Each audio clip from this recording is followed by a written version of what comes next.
Or for Murderbot, you can't gird your loins, so yeah.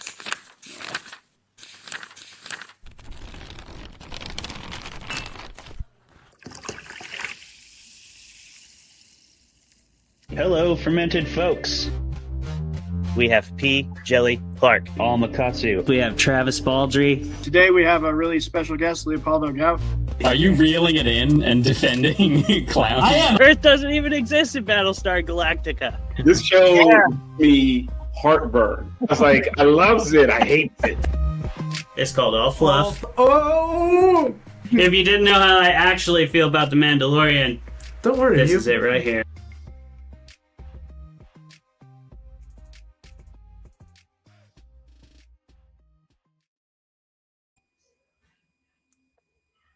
Hello, Fermented Folks, and welcome to another episode of Fermented Fiction, the show where we debate the best works in the genre fiction realm, whether they be books, whether they be movies, whether they be shows. Today, there are two of those things because they are the Murderbot Diaries, which is now a show on Apple TV, but we're going to be talking about the genesis of that show on Apple TV. We're going to be talking about the novellas that have kind of been compiled and reimagined, and now there's full-length novels in the series because the Murderbot Diaries blew the fuck up for Martha Wells, as well they should have. Or should they have? That's not up to us. It's up to the dice gods, and we're going to debate it in a hot minute here.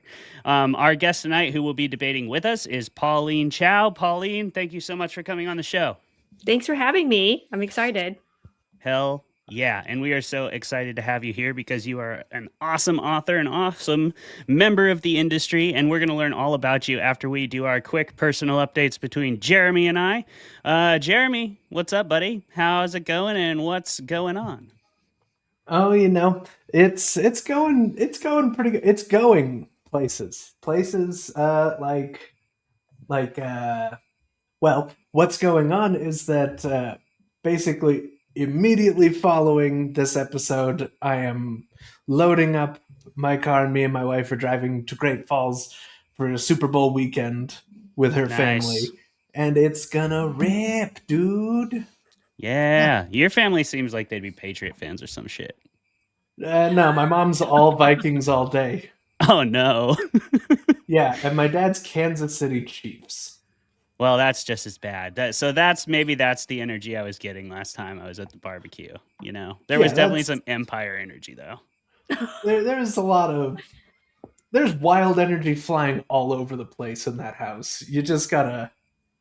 There's no way to read it. You just have to ride it. True. It makes sense. Your mom likes the Vikings. You either have to be of that sort of mindset.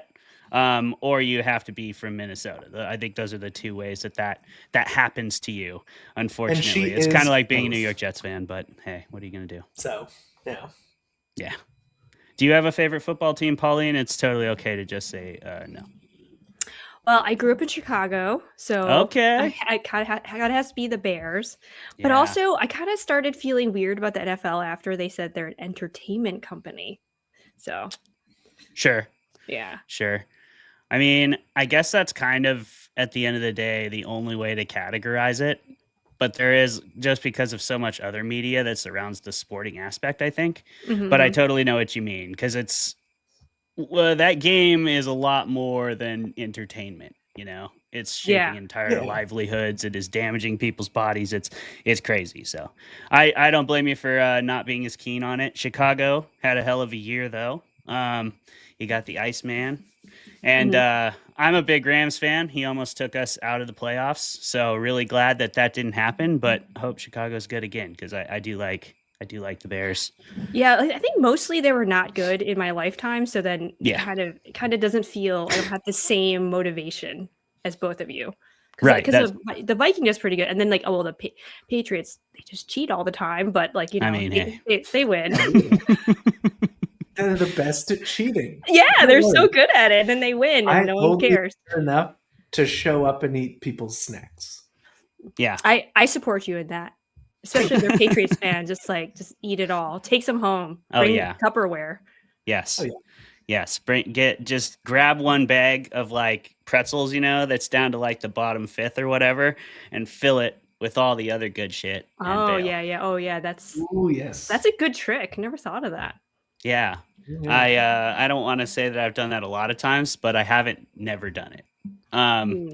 So it is one way to go. Yeah. Not incriminating yourself. Yeah, I mean, not entirely. You just have the right level of honesty. I'm trying to be like Murderbot out here, not reveal my whole story, but just give enough that I can get by. Speaking of my personal update, I'm got the second book of the Voices from the Cold trilogy. It is officially going to print soon. Like we're done with edits, and it has a cover. I can't reveal the cover yet or anything like that. Dark Forest Press will do all that if you're interested. If you don't know what I'm talking about, maybe you're new to the show. Thank you for being here if you are. I'm an author as well. I write rock climbing horror trilogy through Dark Forest Press. The first book was Crevasse. The second book is going to be called Cairn, which is like a stack of rocks to mark a trail, or sometimes it's used as a memorial for someone who passed away on an adventure or something. And sometimes it's a mark for like a cache or something, but it's generally just used to set a trail or be a landmark in the wilderness. So yeah, if you're interested in like rock climbing horror type stuff, that book will be coming out in May. And the first book is already out. It's called Crevasse. That's my personal update. I'm very excited. I've been working on this book for like 3 years. It was originally a novel, and now I've cut it into 2 novellas to make like a novella trilogy. So hopefully, it has even like 1/100th of the success of the Murderbot Diaries, which were also a novella trilogy. And then we'd be living pretty out here if I had just a 1/100th of that. But yeah. Oh yeah. How murder body of you to novella it. It is pretty murder body of me. I didn't do that necessarily on purpose. I wrote a novella first because that's just sort of the length that the story was. I don't know if you've ever had that, but sometimes you finish and you're like, you had thought you were going to write a novel, so there's part of you that's like, I should write the rest of it. But then the other part of you reads it and it's like, I think I finished it. So that was a good feeling. But that's Crevasse. And then I decided to write a couple more because I actually really like the length of novellas. Have you written a novella, Pauline? Oh yeah. So I have a novelette that got a revise and submit to a small publisher, and it's like a tech worker revenge story. So I'm hopefully that'll be in the world eventually. That would be great. And shout out CS Humble. He's shouting you out there. Oh, hello. Thank you. Thanks for checking it out, Seth. We've had Seth on a couple times. If y'all don't know who CS Humble is, you should go check him out too. He's awesome. Seth, I promise to not try to upset you this episode. He's lying. I'm not lying. I don't try to upset him. It does happen though. Yeah, you can't promise that it won't happen. Speaking of awesome people, Pauline, can you tell us a little bit about who you are and what you write? I see you have a couple of your great books behind you. Oh yeah, I am a speculative fiction writer. I write essays and mostly horror, but then integrates with fantasy a lot. I like doing mixed genre books. I like to craft alternative histories and optimistic futures. I have stories in Cosmic Monthly Horror, Space and Time Magazine, Apocalypse Confidential, and I'm not your average data scientist because I used to sue slumlords and advocate for affordable housing in California. But now I live in the woods and I do a lot of writing and I work remotely. So I like to channel now some of my ideas for changing humanity, for improving humanity into stories. And I like to write currently powerful female characters. Chasing Moonflowers is based in 1925 Hong Kong. It weaves in Lovecraftian horror. It's about a young herbalist, not to be talking about herbs too, is an area of interest of mine.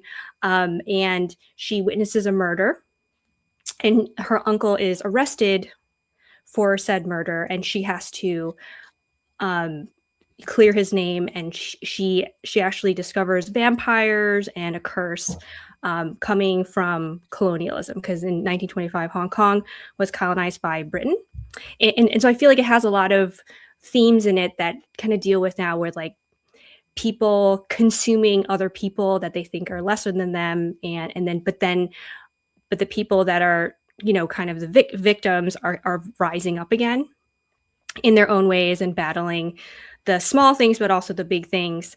And then Coven of the East is an anthology I edited with Angela Yuriko Smith, who is a former HWA Horror Writers Association president. It's Coven of the East, reimagining Asian women's magical histories. It's mostly about witch stories and writers, essays and fiction that look back at history and try to reconstruct some of those paths that women have taken, and to come back into their power. So I have some, I think, really cool writers in there. Wen Yang, Benabel Wen, who actually writes like these kind of cool tarot and I Ching books, and Lee Murray, who writes really powerful poem in there. But yeah, I like kind of I like everything, and then I picked Murderbot to talk to you guys about, because it's like a kind of like a different genre that it kind of would like kind of push me out of my comfort zone, and it was my first time reading it, so I'm pretty psyched to talk to you guys about it. After hearing your background, I am so much more excited to talk to you about Murderbot, because there's so much in here about autonomy and true freedom and like identity as a whole and societal place. But yeah, we will definitely discuss that. That's going to be awesome. Thank you, Pauline. We're really glad you're on the show to lend us your tremendous experience and your knowledge, and hopefully kick the absolute shit out of Jeremy in this debate, because you were a lawyer.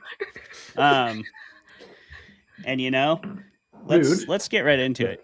For those of you who may not know, a quick summary of the Murderbot Diaries. It's essentially the story of a robot or augmented robot. It has biological parts augmented onto it as well.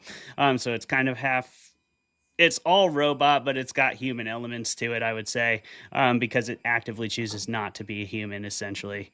But the story revolves around this robot who, after a really bad, we'll call it mining accident, wherein it was decommissioned for potentially murdering a whole bunch of people, arguably on purpose.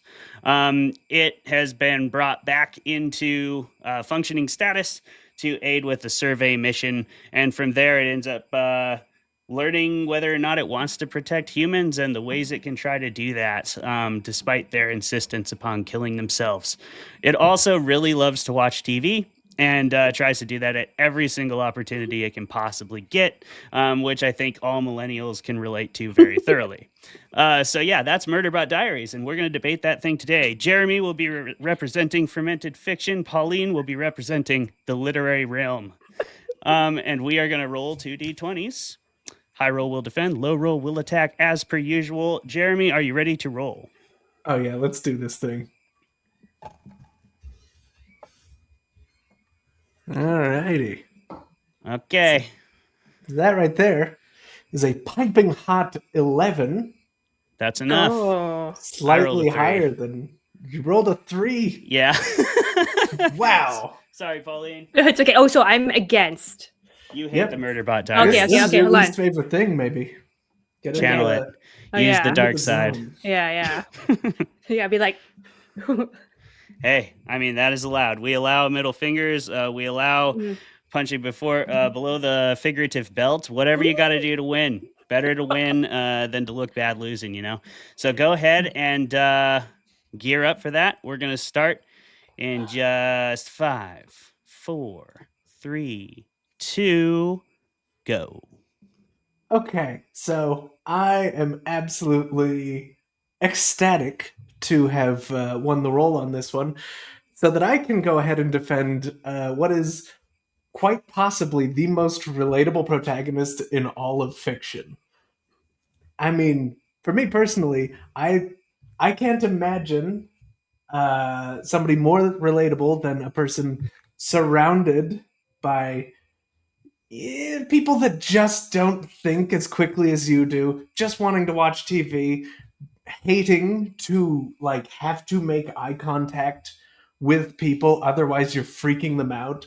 Or if you make too much eye contact with them, you're freaking them out, but different. And just the storytelling style uh, overall, I think, has a way of just drawing you in to the world. And the choice in protagonist in particular is I think really smart for the story that wants to be told, because you have this sort of human-like perspective from the sort of biological parts of this sec unit construct, but also the higher speed processing power of the mechanical parts that let you get sort of this slowed time info dump that feels natural for the character telling the story. And it's really engrossing. It grabbed me through the 3 novellas that we're here to discuss today, and then a 4th one, and then like halfway through the 5th one, which is a novel. So, I'm just going to start with that and then toss it over to you, Pauline. Oh, those are great points, but wrong, obviously. So I want to say that like, yeah, I don't know what her deal is in the beginning, but the story is definitely all 3 stories is a novel, but she, I guess, like, if you want to talk about sales tactics, was very, very salesy and kind of like on trend probably to talk about robots, and she split it up, so then to like kind of scam the reader. So that's one negative thing. And another thing you mentioned is about his kind of the robot. Sorry, not its personality, because it's an it, and this is the problem with robotics and AI. So if you like this book, then you probably like AI. Then you should just leave the podcast right now. And then also, if you use AI as a writer, you should just cut off your hand, this like Murderbot style, because it is not a human, but it wants you to think it is. So it obviously has all these parts. It stole human body parts, and you don't know if it's from the same person, and it's basically glued it on itself. So it's this monstrosity that is around and has been programmed to do terrible things. So nothing about it is redeeming, because of its history has been so horrible. And so having to be inside this horrible AI thing's head was completely just ruined my whole life for like 2 weeks. And I don't know if I can talk to Clay again. I don't know. I don't know if I can. I'm sorry, Clay. And That's fair. And so therefore I don't think it was engrossing. It was engrossing. Like with gross emphasized. Yeah. Like engrossing. Yeah. Well, let's actually get into the history of the character, which is not the way you described it. Is made from cloned human DNA. Well, I said stolen. Stolen. Well, fine, Yeah. stolen. Yeah. Well, that's very different from stolen body parts. He wasn't exactly Frankenstein, although he was kind of Frankenstein. And like Frankenstein's monster, he did not ask to be made. He was just put into this world with a set of directives and chose for a bit to follow them and then not to. And I think that gets to the relatability of the character even more. Like after this, the Murderbot hacks his governor module, which forces him to do what people say. He still follows orders and tries to do his job, because what the hell else can he even do? There's not a place for him in most societies within the universe of these books. And it rings as very true to life. Like any time that I've found myself capable of doing some huge rebellious thing, I'm like, well, what am I going to do? Kill all humans? That would be crazy, and I wouldn't get very far because they wouldn't like that. And that's exactly the headspace that this character and these stories put you in. And to talk about the stories themselves, with the novellas, each one of them tells an almost completely separate and complete story while also contributing to an overarching narrative that carries you through the remainder of the series. It's fantastic writing, if you ask me. Well, so if you ask the debating Pauline, I would say no. and and then again, That is what I'm asking right now. Yes. again, you're falling into the scam of the corporate, what's it called, industrial complex AI. They want you, and so they probably knew that they were doing this. They're trying to make a robot personable so that you would start calling it pronouns, human pronouns. It's an it, okay, and the three books that this author created is formulaic. Like each story is almost the same story over and over again, and they keep going back to kind of the similar place. And so I'm like, hey, can you just, you're this robot with all this power, can you just go somewhere else? So that I feel like you think it's like this concept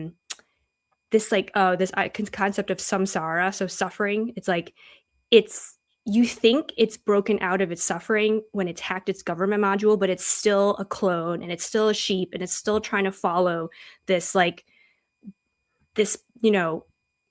world that he's in. That And so when I read it, you get this like false sense of rebellion, that like if you wrote a real story about rebellion, it wouldn't, there's a lot of other examples about this, but it's like the people in the story are stuck with the robot, and it just like, just keeps on going over and over again with the same themes, and kind of, I got tired of it. So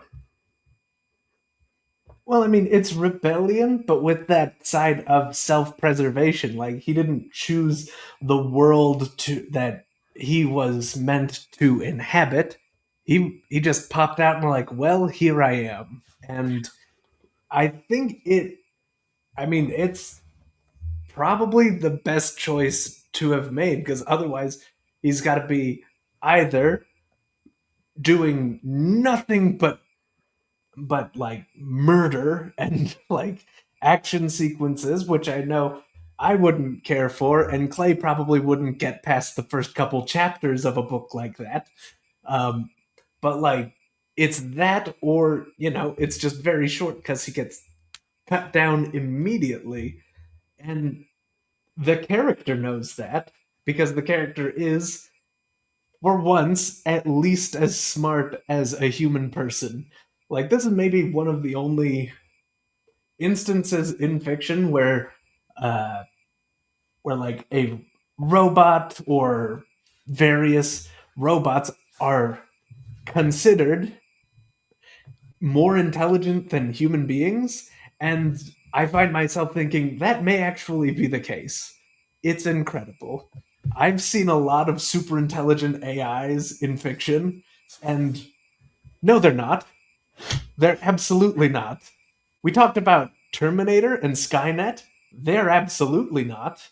And like the same goes for like Ultron and anything you see where robots have somehow taken over human society. When like robots are as intelligent or smarter than human people, they're not out trying to like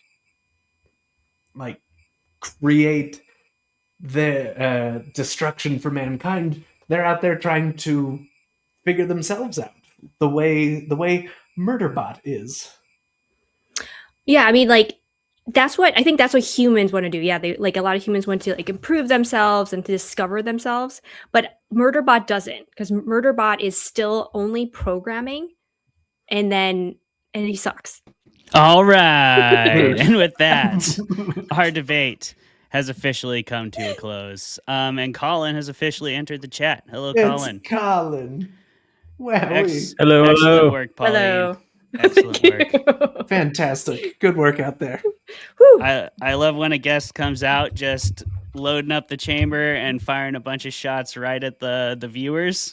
Get off the podcast. And those were shots well taken. We have taken those exact same shots and will continue to do so. So thanks for doing our dirty work for us this No round. problem. I Very will. good. I've been trained to do so, but Hell yeah. in a sort of a nice way, but not.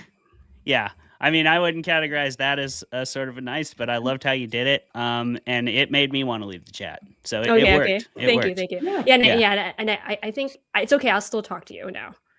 Okay, cool. Okay. Privileges are not revoked. I appreciate Yeah. That's so that. thoughtful of you. At least for the next hour and a half or so. Mhm. So great debate. We will soon find out what they really thought, whether they were lying, whether Pauline really does want you to have left the chat. And if you're still here, good on you. That's some good old-fashioned rebellion right there. Colin, welcome to the show. If you don't know, Colin is another regular co-host of the show, a bit less regular now that he's a papa. How is Congratulations. papa life going for you there, pal? It's wild and crazy, and then it's a bunch of tears, and then it's fun again. Nice. It's a roller coaster. Perfect. And that's all just before noon. Oh yeah, Um, literally though. yeah, I imagine so. And I also imagine that once in a while you have yourself a drink to unwind a little bit at the end of the day. Did you bring one tonight? And what is it, if you did? Well, if I may. So this series is definitely funny, and I figured I should have kind of a funny beer. Mhm. So I have the last of my holiday from Icicle, which I think is the one up in Icicle Brewing. Leavenworth. Yeah, that's in Leavenworth. And they have their Dark Persuasion German chocolate cake ale. Oh, yeah, that's great beer. Ooh. It is kind of like a stout, but a little bit sweeter, but definitely not like so sweet you're eating a chocolate cake. So I'm glad it has the flavors without being overwhelming. It's very good. That's a really tasty beer. Nice and smooth. I have a Shore Power Hazy, and that's from Bainbridge Island Brewing, which is an island out here on the peninsula. If you take a ferry from Seattle to the peninsula, you usually either go to Bainbridge or Bremerton. And it's like barely an island. There's just a really narrow strait that separates it from the land, but you do have to cross a little bridge to get to it. But it's a great town, great place. I love Bainbridge. I go there very regularly, have a great filmmaker meet up there. And this brewery is right down the street from where we meet. They always have really good beer, nice small brewery by the ferry dock. So if you ever do get on Bainbridge Island on your way out here to the peninsula, feel free to stop in to Bainbridge Brewing. It's a great spot. Wow. Bainbridge, that one's for free. Next time, it's going to cost you. Come on, guys. Get in Pauline, on this. what do you got? What are you imbibing with us tonight? Okay, so I don't drink alcohol anymore, but Good. I would I would say that in Murderbot in the future, and because one of my favorite shows is Firefly, I Oh, yeah. imagine they speak Chinese. I'm Chinese too, so then I was like, oh, everyone speaks Chinese. So then probably everyone is having Chinese teas. And since like you're out in the rim, you probably are like trading a lot of dried Mhm. goods. So I have here I have like red jujube, and then my tea is a blend of this. And I have goji berries. I have dark goji berries, and this is part of my herbal list. But I also have blue lotus flower, which is supposed to, gives you a little bit of psychedelic effect as well. So Nice. I'm joining you in that area, but not in a different way. And I made this all into a tea, which I brewed for 20 minutes, and then I'll be drinking. Nice. This is more than my put tea bag in hot water. This is like full on alchemy here. I'm just gonna say. Very impressive. Yeah. I mean, after I'm like, I don't, what's it called? Outsource my psychedelic effects very often. So I try to do it myself with Nice. plants. Yeah. Plants are great at getting you high. I'm yeah. also utilizing some plant power as well, as I am wont to do. The devil's lettuce, you might call it, whatever you want to say. So that's great, Pauline. Thank you for sharing your alchemical wisdom with us. Are you going to be at StokerCon? Yes, Nice. that's the plan. Nice. Yes. I can make you guys some tea. I was just going to say, is there any Oh, way I hell could get yeah. my hands on some badass tea? Because I do Sure. love tea. I get it from the store all the time, but I would love some. Double So, down like- on that hallucinogen. I'll give you some mixtures. Yeah, guys that'd want be awesome. Ooh. I'm excited. I'm excited now, even more than I was. Jeremy, what are you drinking? Well, If hey, anything. I have taken this episode to do some multitasking, which is to say I'm doing some very important research for an upcoming convention. So I made Yes. myself a drink called a Hunter with this Sagamore rye and this Hearing cherry liqueur. Ooh, Nice. oh. And we're going some places with that. It's good. It's good stuff. Is that Manhattan-y or no? It's Manhattan-esque. It doesn't have any bitters in it, so it's. I think it could. We can get there. We can all get there together. Yeah. Yeah. Not sure about the difference between Manhattan-y and Manhattan-esque, but it does sound like there's a subtle difference. So thanks for clearing that up for us, Jeremy. That's what I'm Speaking here of for. clearing things up, let's talk a little bit of history about Murderbot. This is our Fermented Facts segment, and I have brought 10 fun fermented facts for you about the Murderbot Diaries, and, well, to be honest, mostly about Martha Wells, because she's awesome, and you should learn about who she is as a person.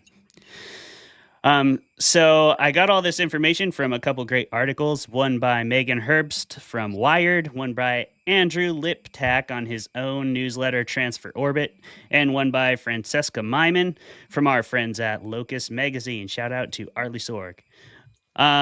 Here's your fermented facts.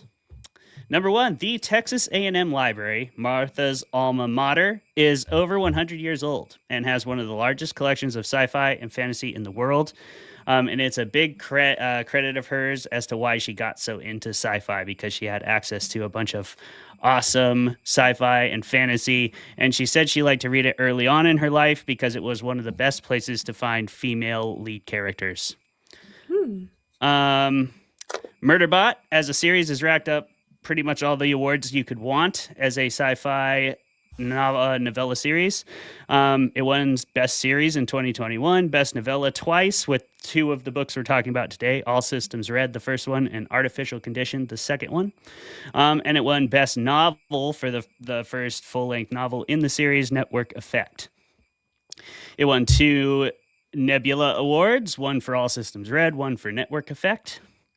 It won the Locus Award for Best Novella with All Systems Red, Artificial Condition, Road Protocol, and Exit Strategy, and it won Best Science Fiction Novel for Network Effect.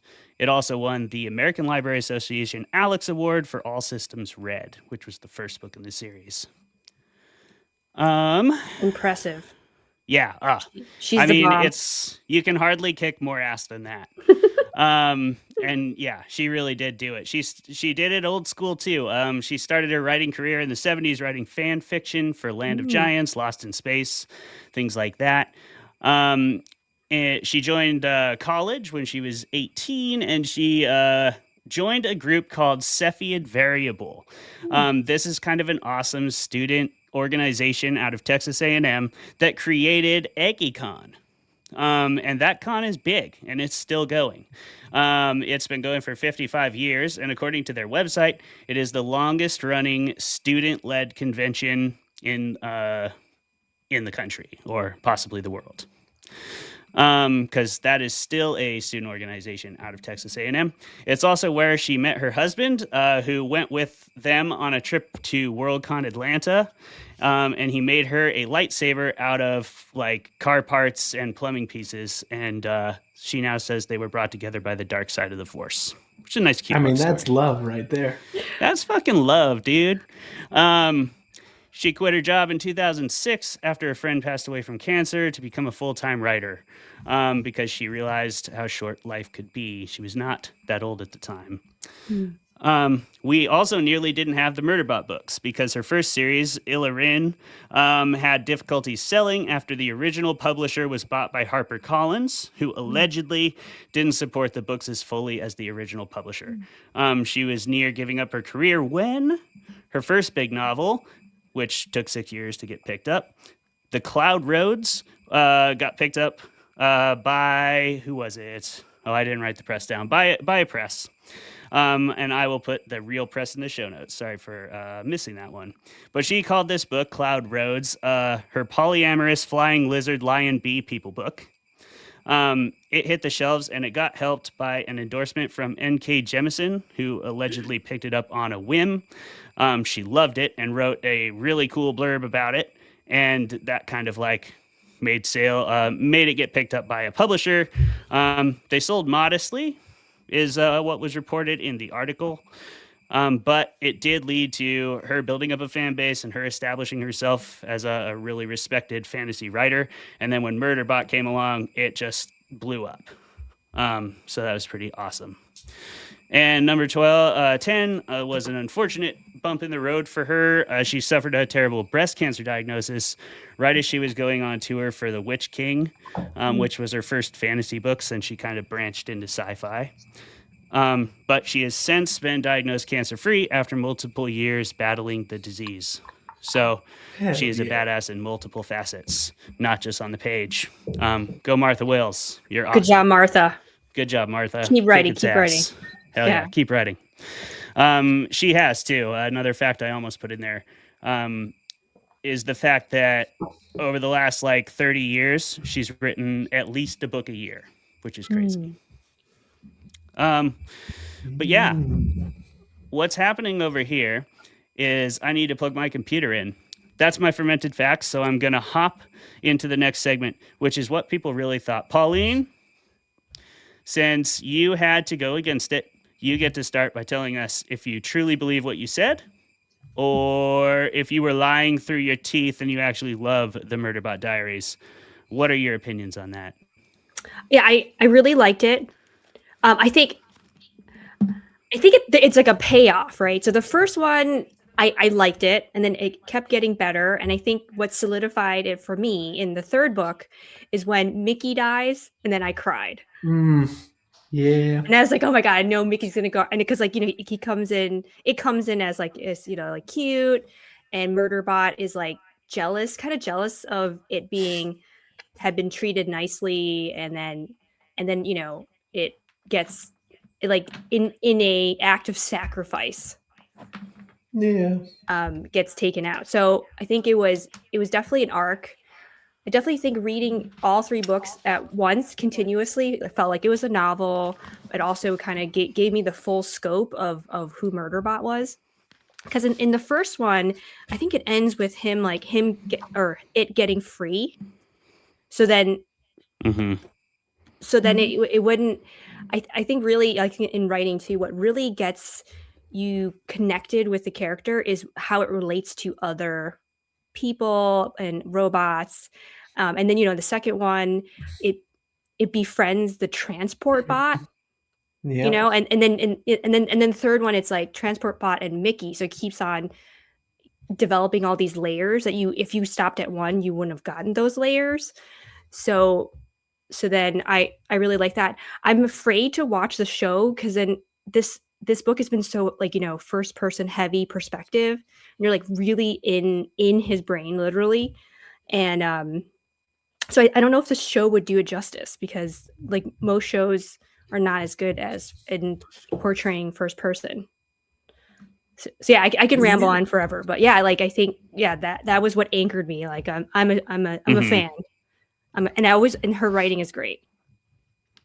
I agree with you about the perspective shift that will be inevitable in a transfer to screen, because I do find the closeness of this to be extremely a really big part of what makes it good, and does make it really relatable, despite the fact that you're not really dealing with like a human protagonist.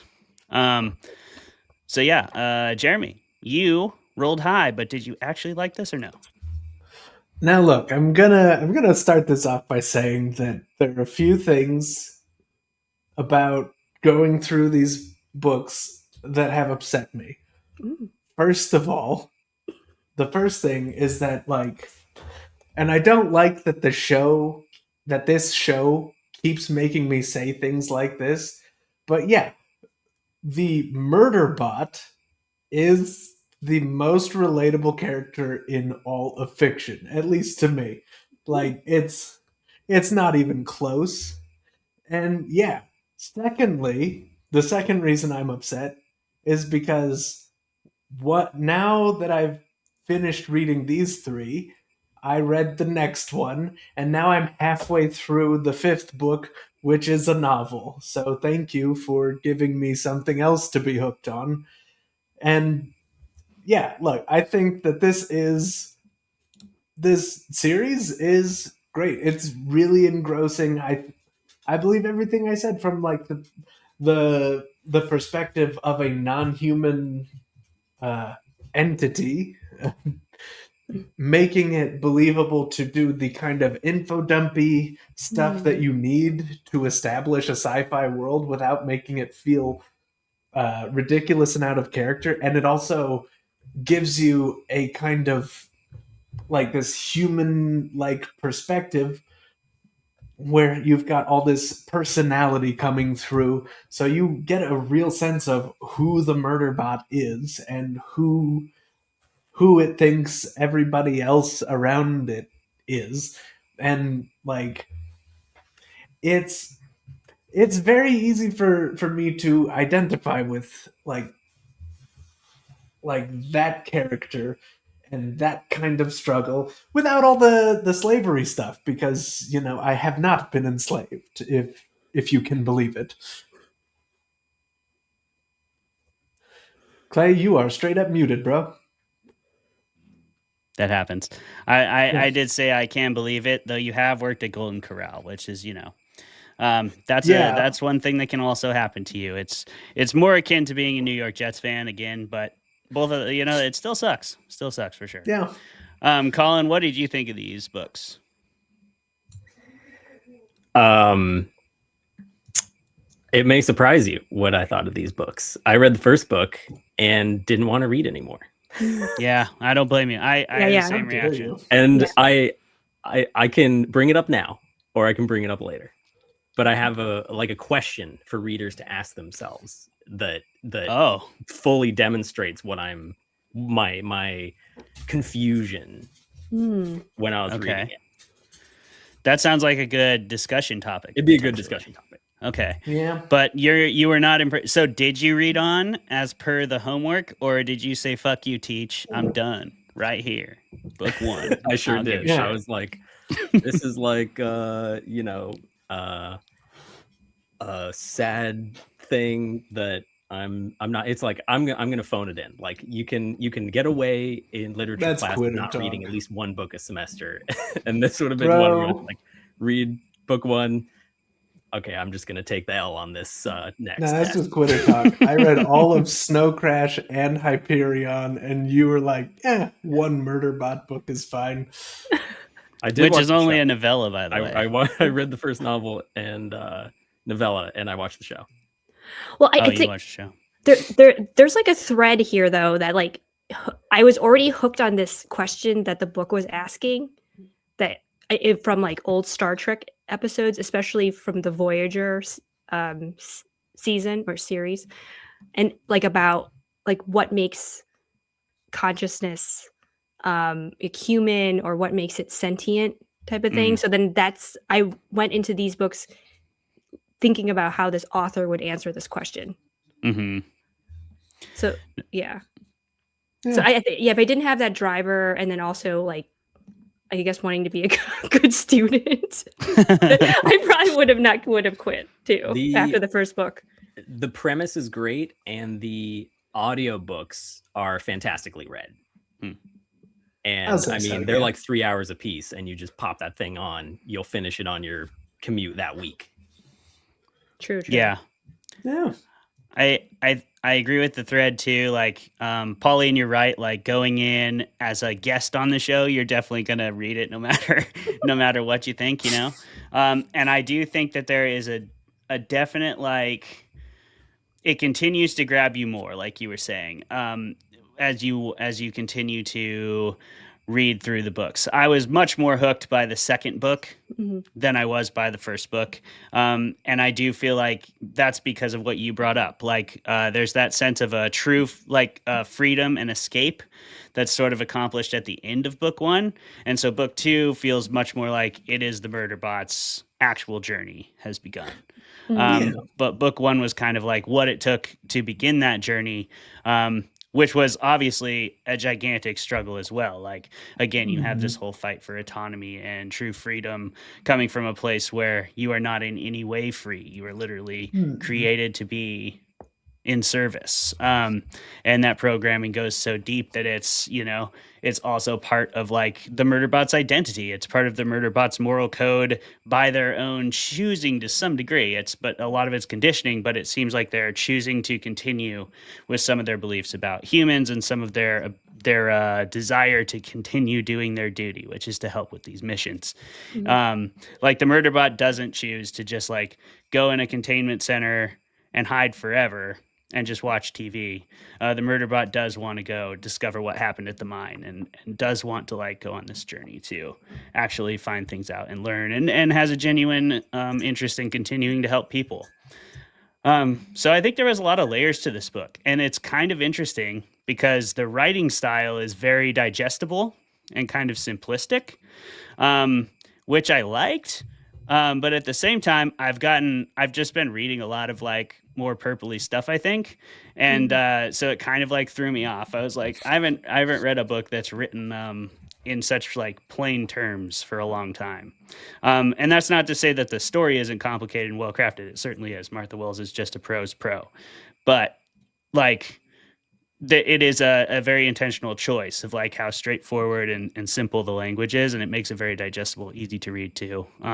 So if you're into sci-fi, but you don't like the hardest sci-fi, this is a great book to read where it's got just enough of the elements of hard sci-fi from like someone who worked in tech for a long time in Martha Wells. But it is also kind of structured more like a space opera, at least in my opinion. Like maybe not an opera, but you know, like a space fantasy kind of. It's not leaning fully and as hard as it could into the sci-fi elements. A lot of the stories about this fantastic world and the development of the character, and I just think there's a lot of fantastical elements to it too. But what do you think, Pauline? Is that all bullshit?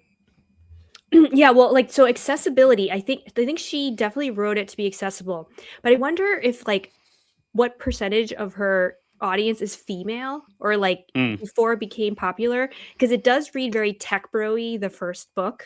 I have been working in tech for a while. and so I kind of, I mean, like, I think I kind of understand that. And so like, and it's also called Murderbot. So like, I don't know if like ladies would want to pick that up at first glance. I think maybe now that's more popular. Maybe there's a bigger fan base that are female, but then like also, you know, the intention is for the robot to be gender neutral, but the reader of audiobooks is a dude, and then the face on the Netflix is a dude. So I wonder if it's like really doing justice to the book. I definitely like agree. Do that. You know, like, I mean, I think they like, because since the books were the story was created on Netflix this year or whatever recently, they probably could have gotten someone from like that was like non-binary, you know, maybe or whatever, like make the look less male oriented. So that's not Bill Skarsgård. Yeah. Skarsgård, he did an awesome job. You can do worse than a Skarsgård. Yeah, right. Yeah. But for sure, yeah, I 100% agree with Pauline that like the first screenshot I saw of his face as like Murderbot, I was like, who casted it? This is idiotic. Like Murderbot is like has no gender. That's like the whole point. You know, he doesn't understand. It doesn't understand this stuff, and then you're gonna cast a white, very male looking lead in that character that could be anything, like could be any skin color, could be any, you know. Yeah, they don't even like gender orientation. specify. They they don't even specify like anything about Murderbot's appearance in the books. So you could really go wild with that. It does definitely feels like a missed opportunity. Did you all read Murderbot as like kind of a? Did you see a male when you saw like the human aspects? Because they do have a face and everything and hair. I read Murderbot as female, but maybe that's because I was thinking it was Martha Wells and it was never defined. So that's possible. But I did kind of read Murderbot as a female just naturally. I'm not sure why. Did you guys experience that? Yeah. Like I imagine them as androgynous, Mm-hmm. and then or even because I don't think the parts are all from the same person. So like parts could have been this like different skin colors and different tones. You know, like there was even a part in the 5th book where he says where they say that Murderbot's skin tone isn't totally consistent across their body. It's mostly, but like not really. Yeah, so that's which is interesting. Yeah, I definitely think publishing like sometimes is obsessed with that and like gender, like what it is, like who this person is, and then defining it in a certain way. So it's pretty like forward that she wrote this like in the 2000s. Yeah. Something like that. No, I agree, and it was definitely a swing to take, and she takes it all the way through because she even uses unconventional pronouns and stuff. Like when I first read I don't know how you pronounce TER as a pronoun, but she was using that pronoun, and I thought it was like a typo because it almost does look like she, or it looks like a reorganized she, and so I then realized, oh no, that is a very intentional choice. So there's a lot of thematic elements centered around identity and gender and everything that incorporates that for a living conscious being in these books, I think. But again, it's like it's written in such an approachable way because it's very much just from the inside of the skull of this Murderbot who is actively discovering itself. I don't know about y'all, but I find it easy to root for someone whose mission is like self-discovery. Maybe that's something I relate to, but I also just sort of see it as like one of the most morally righteous things you can do. That's kind of a big thing to say, but I do think like working on yourself and learning who you are is one of the biggest steps to like becoming a good human.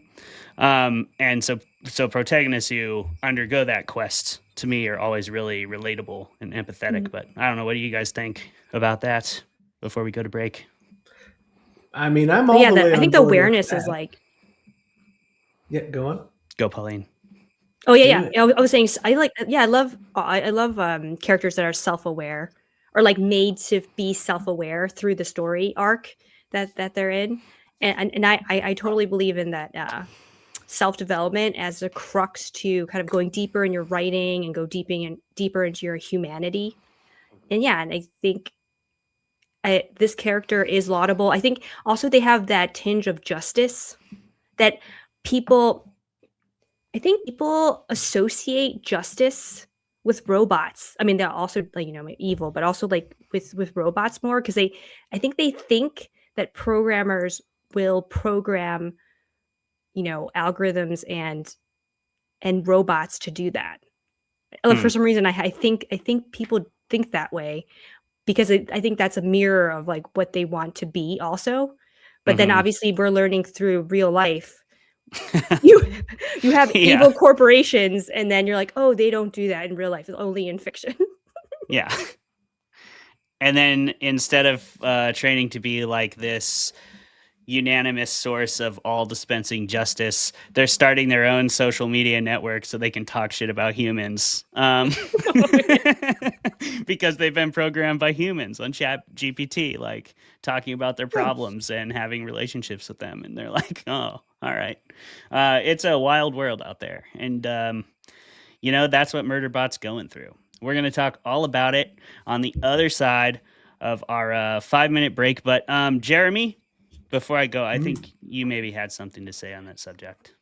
Well, yeah, I mean, I think it, like, for one thing, it speaks to, like, as I keep banging on about the relatability of the Murderbot, is that, like, I mean, for me at least, the hardest part of most things is figuring out what exactly I want from myself or out of life or whatever. And I think it's like comes across in the story that, like, in the first book, which I think I can agree is maybe the least interesting of the Murderbot series. Like, the first book is just stuff happening to Murderbot because, you know, he doesn't have the most agent, or it doesn't have the most agency. And then the rest of the series has the Murderbot happening to the rest of the universe and actually like affecting things and deciding things and still not fully knowing what it wants, but like just seeking out an answer to that and you know, following its own instincts. And it's just real good. Everybody go read it.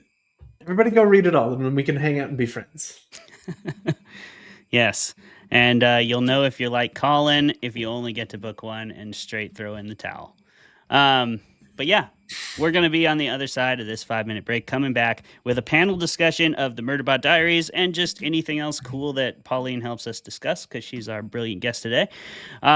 Everybody on the show, please go ahead and turn off your camera and mic now, and then I will throw on our video. We'll see y'all on the other side. Goodbye.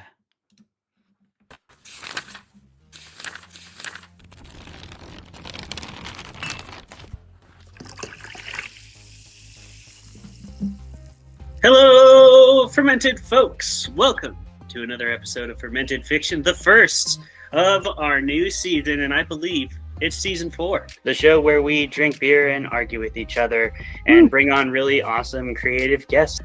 If you'll permit me to go a little bit outside the box.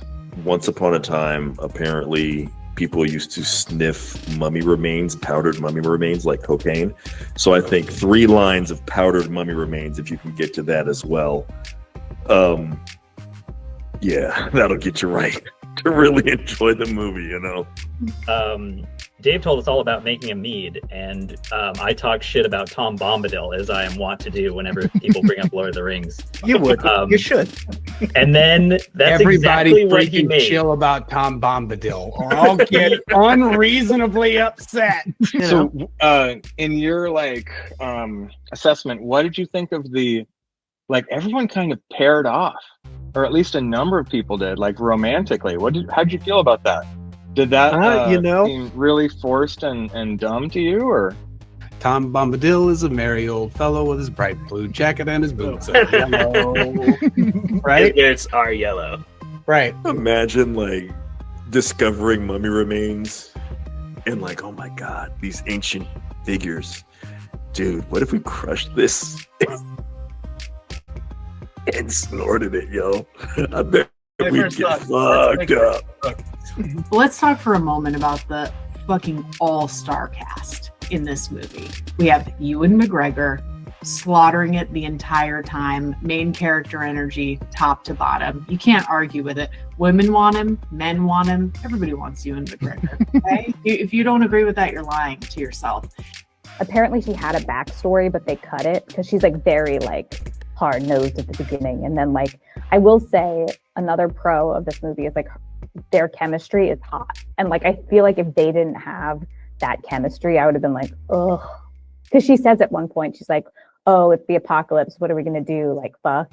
And he's like, and then later when they are kissing, if they didn't have chemistry and if it was 2 lesser actors, I think it would have been an eye roll, felt cheesy, but you feel their bond. The Langoliers themselves were originally going to be portrayed by puppets.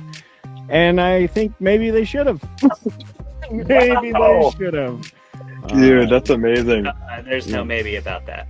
And I wish that I could say that there was something greater happening here than the war diary of a broken man living as sort of this White Tower academic with all of his friends sitting inside the Eagle and Child drinking beer and pretending like, Magic Lion Jesus isn't really silly. Because, I mean, it is. If we can just all be very honest with each other. The Lord's work out there. Good job. I like to think that I am. Most people aren't big enough, but I am. I'm willing to step up.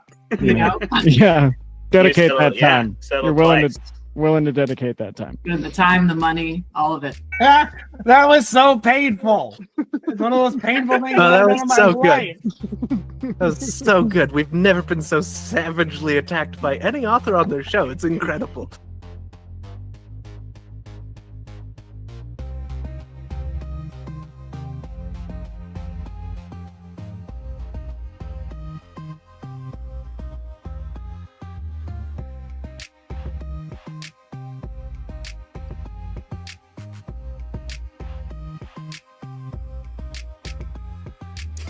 Yeah. Fermented Oh, dance yeah. party. Let's go. Oh, it's fermenting hard right now. All right, Colin doesn't get to be in the dance party. You gotta show up on time. Yeah. Flash Nerd. mob up here on Mhm. Fermented Fiction. We're back. We're here with Pauline Chow. Pauline, thank you again for being on the show. And as always, our first question is going to be directed to you.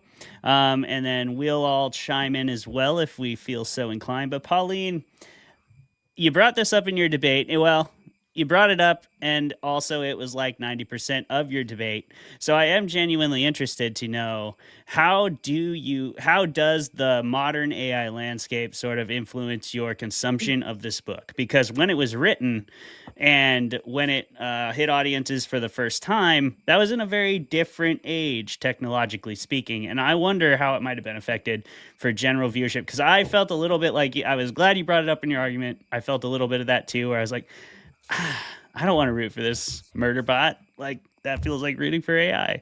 But what did you think about it, Pauline? Did you mean that stuff? Did it have a profound effect on your reading of this book or of books like it when you go back and read them or new things that come out? How does the AI affect your ability to read sci-fi in this vein? So most of what I said in my debate is how I feel about AI. I feel like the use of Right. it right now is not in the right hands. Mm-hmm. I think because I like, for many reasons, I think there's other countries have a different basis for their society. Like there's like I think collective good that is incorporated into like their thousands of years of culture, and I feel like that has such a strong hold that they are implementing the technology differently than in the US, which is purely capitalistic, obviously imperialistic, and concentrates wealth, knowledge in a core group of people. And so I do feel like AI could have been used for in a way that's like more collective and more distributed, especially since the training requires using other people's information and creations and intellectual property. So, like that really is majority of how I feel, because it's like how it's implemented. The code underneath it, it feels like that's kind of like an inevitable evolution. And when I say that, I'm talking about the code and not necessarily the data that it's trained on. So that's one. And then also there's the like environmental impact, which I also think has to do with implementation, the speed of implementation. There's like force speed of implementation that we don't have to participate in that. Like no one's even in business. Like I don't think programmers who are like one of the primary consumers of this is asking for the speed. Like people at the top, the people who are benefiting the most, are asking for it. You know what I'm saying? So like we could slow down and like really kind of be intentional about what we do. Like maybe not build data centers all along the Great Lakes to suck up all the water, things like that. So I feel like it's like a process and decision-making thing that I struggle with all the time. And I am obviously caught in the system where like I have to use AI for work or like they will fire me. Like they said, like in one of my documents, I think in a lot of people's performance reviews, like you have to use it and you have to explain how you use it, or like you do not have a livelihood anymore. So it's like this really, like I feel this pressure on me, but I don't use it for any of my creative work. I do use it to write some SQL code that I like they force me to do it. So I'm sorry. I mean, yeah, we don't know shit about that. And I was not aware that it was to that extent. I know a few programmer people who work in tech. To a person, I think they all hate AI. Like most people, the more you know about it, generally seems like even more you hate it. Whether you be coming from a perspective of creatives or a perspective of IT people, and obviously that's a broad sweeping statement. I'm sure not everybody feels that way. Not trying to say that you do, but I'm trying to say that you should. Exactly. Yeah. Me too. Hate it right now. Come on, guys. Well, here's my argument for that, because they're offshoring their thinking process to AI anyways. So I'll just do that for you and just tell you not to use it. Like you can like it could be like a hotline. Like call if you're not sure if you want to use AI, you call this number and a human just dissuades you from doing it. Yeah, there you go. I had a discussion with my friend about Cha-Cha. You remember Cha-Cha back in the day? Absolutely not. You text. But go on. No one knows about this? Wait, is it from a movie? Was it from a movie? Nope. This was like... Is that something where you would like text something to Cha-Cha and it would answer your questions? Yeah, like hardcore 2007. You didn't know the answer to something. Google didn't have an answer for it. And you texted a real person. Okay. The number was Cha-Cha, and then they would get you an answer, and you get like 2 free ones a day. And if you wanted any more than that, you had to pay for the service. But they would answer any question, and you would just be at a party like, "What was that one thing in that week? That guy was in the movie, and it was and I can't find it. We'll ask Cha-Cha," and they would get back to you in like 10 minutes. Okay, that was the old AI that was human powered. Yeah. That sounds way more ubiquitous than it probably was from your perspective there. You're like, oh yeah, we'll just ask Cha-Cha, and all of us are just like, what? Yeah, well then half of those questions are like, you don't really need to know that. Like you don't need to know that. Move on. Do something else. Right. Yeah. And in my experience, if you ask AI something that you actually really need to know and you have some understanding of, it's not going to give you good answers that you can work. Like I learned programming languages to write macros for like Microsoft Excel because ChatGPT was not very good at it. Right. Yeah. So I learned to do it myself because that was a lot easier than trying to ask it the exact right question. Oh, so I have another perspective of this too. Okay, so do it. So code is based off of binary, which in itself is part of a divination system called the I Ching right here, which I use, and it's basically you roll dice or you do something and you get either 0 or 1, and you do it 7 times, and then you get you get like a line sequence, and then that line sequence, if you look it up, there's like all this information about it. So essentially, coding comes from nature, okay, and the first woman coder was a woman, and so it has a natural progression that it's going to take, and then whether that leads to our extinction or our enhancement is kind of like it's in essence it's faded, not hard coded like, oh, it's going to be X, but it's like it's like branches. So I feel like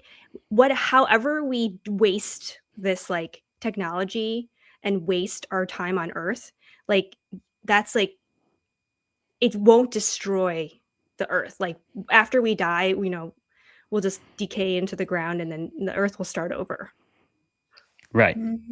Yeah. So like, yeah, we should fight whatever we want to fight, but like at the end of the day, it's like we're the ones that lose. So in a way, it's like this like Taoist principle, which I don't know how to articulate right now, but it's a kind of like life will do its thing, kind of like go with the flow type of thing.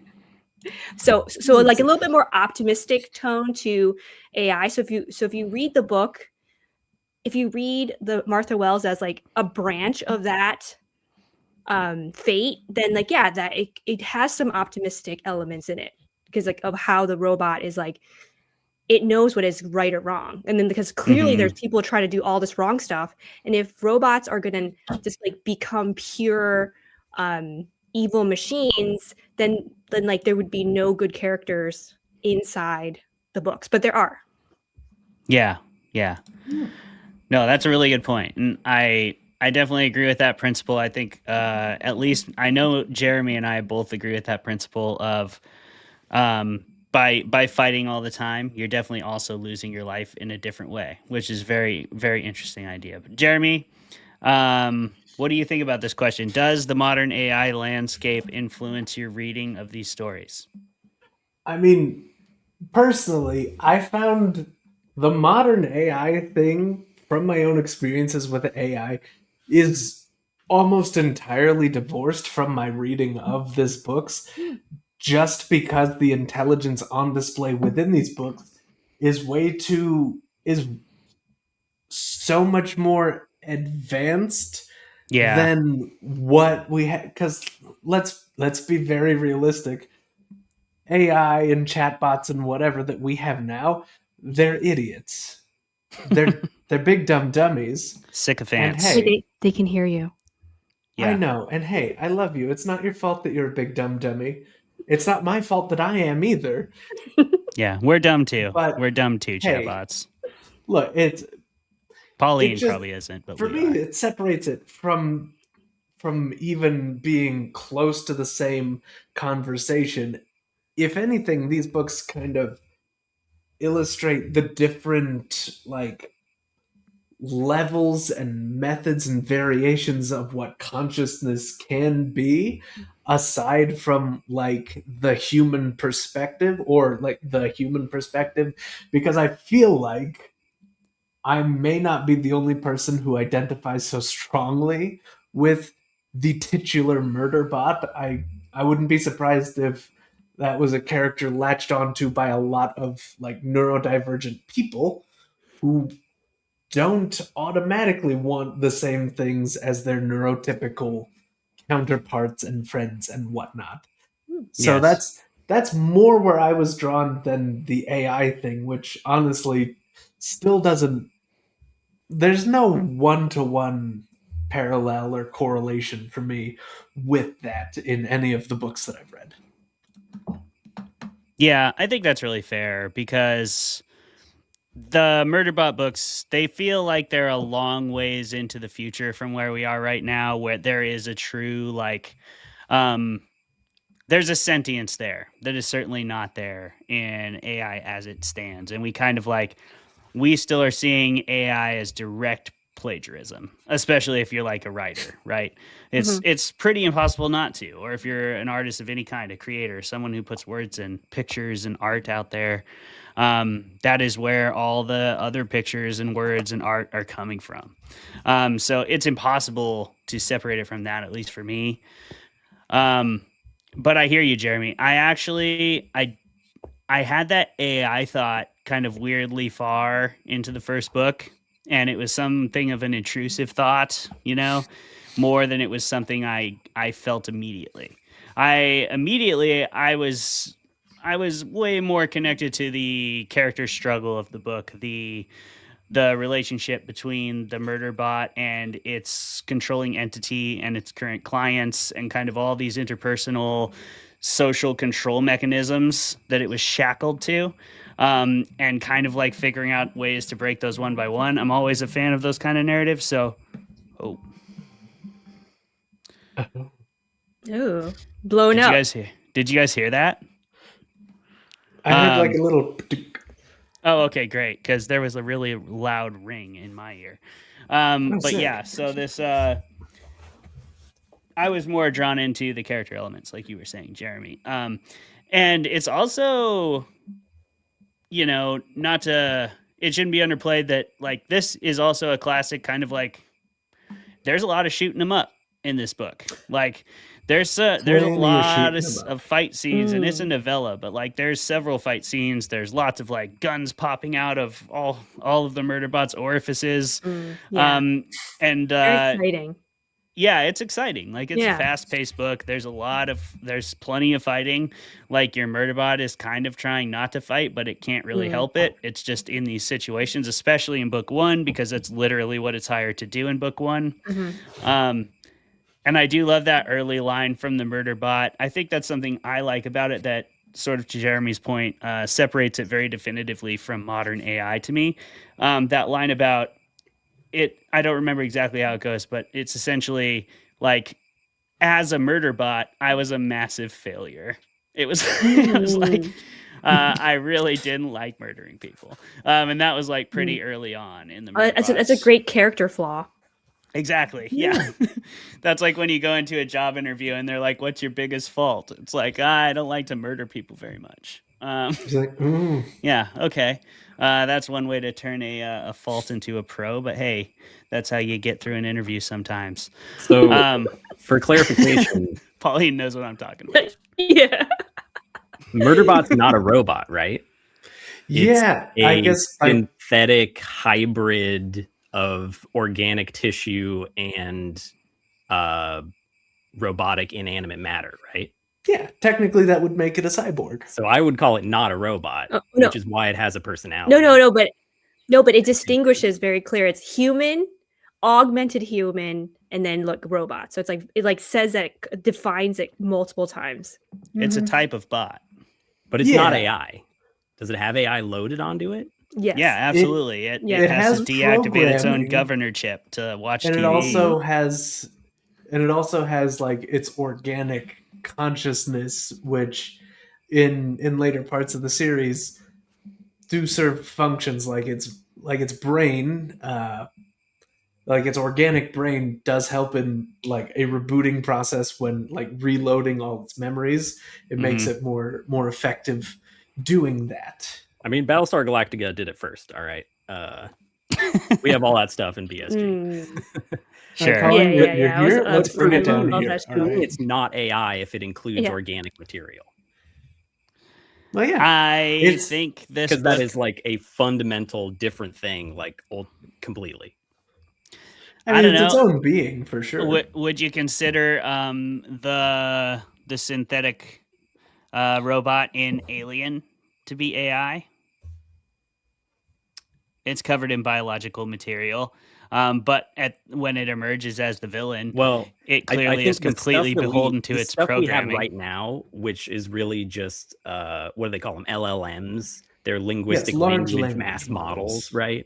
Though that's not artificial intelligence. It's not self-coding, learning being that is existing in and of itself, conscious of itself. Like to say something is truly artificial intelligence in a sci-fi sense, like this is a robot and it has artificial intelligence like Data in Star Trek. Like to me, that's completely different from what Microsoft is rolling out with Copilot. They really shouldn't be lumped together, except to say that isn't this interesting to compare these two things? Well, I mean, in the real world, artificial intelligence is really just any coding that mimics human intelligence.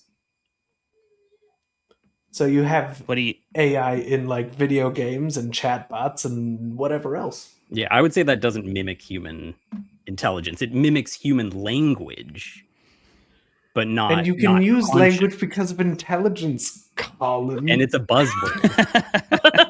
Amazon wants you to think that this is artificial intelligence. It's language program. Yeah. It's an LLM, yes, a large language model. That's it. This does pattern recognition very well. Yeah, and I will harp on that point. Don't we? Because I have a philosophy degree. Well, that's fair. I guess it depends what you're using the body parts for, because now you can like you can replace like some small processing like microchips with human cells. So if you're using it as a part, would that distinguish it from being like actual humanoid or not? I don't know. This is a question. I don't have an answer, obviously. Well, I mean, That's a great question, because I would argue that honestly, the human body is just made of a bunch of parts. I mean, we literally have a bone structure, we have veins, and we have organs that are pumping fluid through us like a car. And that those organs only continue to function if we feed them fuel. And if you feed them good fuel, they work better. And if you feed them bad fuel, they get all clogged up and stop working. Like, it's definite. We're essentially a biological machine. If you're just looking at us from a flesh and bone perspective, right? Obviously, there's more to a human than that. Or you could argue that there isn't, but I argue that there certainly is a consciousness and an intelligence and a soul of some kind. But yeah, I mean, we have laws against animal cruelty, but Mhm. is a dog just an organic machine? Then you can't hurt it if I own it and it's mine. well, you say that you would, yeah, that's the argument, right? Like, at Right. what point does AI cross that threshold? And I would say Exactly. at Murderbot, that threshold has long since been crossed. Yes, Definitely I would crossed say, when I would you- argue when you Murderbot include- is like has consciousness.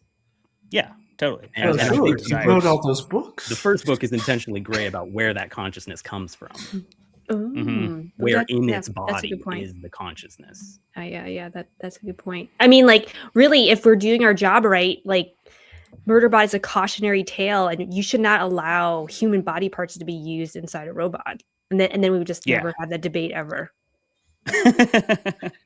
Great idea, Pauline. I mean, it's a good I don't. rule. I don't know if if the Elect old- me.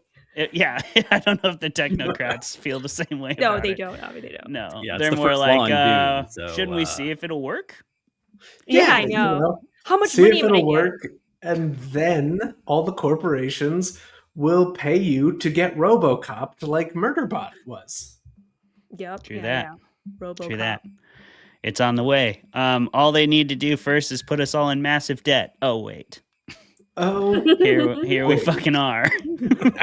Tell me I get a fucking robot arm that can type for me 10 times faster than I can type for myself, and yet I can just continue to think humanly. I don't know, you know? It's going to be a hard one to turn down for a lot of people, I think. But yeah, I don't know. Don't do it.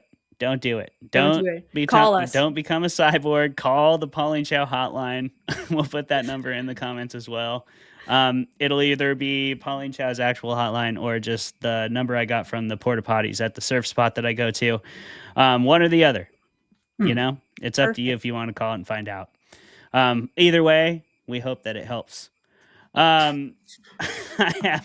Colin, I have some other questions, but I know that you came in with, you were looking a little saucy, like you had a saucy take here, and that you wanted to pose it as a debate question. So, would you like to put some of that sauce all over Fermented Fiction right now? Let's do Yeah, it. drizzle that chisel all over the hizzle, man. All right. Here's the question. Yeah, just don't do that. Don't say that. Porta potty sauce. Porta potty sauce. That's what we'll call it. Not to get lost in that sauce, but like, Colin, please drizzle your porta potty sauce all Oh my over God. Fermented Fiction. I Oh, feel like that's God. a t-shirt now at this point. C.S. Lewis, C.S. Humble, this is for you. This is to go on your face specifically. it's for C.S. Humble and C.S. Lewis. So Yeah, C.S. Lewis and all of Very them, different. yeah. just pump it in his grave. Yes. Just pump it in there. Ugh. He won't So, mind. here's the question, right? If you have read Murderbot, or right, my question is this: what does Gurathin look like? Picture it in your brain. Okay, what does Pin Lee look like? What does Pin Lee wear? Where do they hang out in the Hab? What does the Hab look like? Mm-hmm. Where are the different rooms? Is it separated into different rooms? Is it multi-floors? What color is their kitchen that they're using? What about Rati? So, your question is, you would like us to tell you what we thought each of those people looked like? If you Why want don't Why don't you go first? Because that's a little of a trap question, bro. Me? Yeah, you go first. All right, I'll go first. What I didn't like about, I thought the premise of Murderbot was great, the first novella, and I haven't read the other novellas, but I was getting distinct vibes of White Room syndrome, where I was Yeah. getting completely confused as to what character was talking at various times because they all sound the same. And I was kind of confused. So I actually reread it. I restarted the book and listened to the audiobook, and I was like, now that I think about it, I think the only character that has a description is Dr. Mensa. And that's it.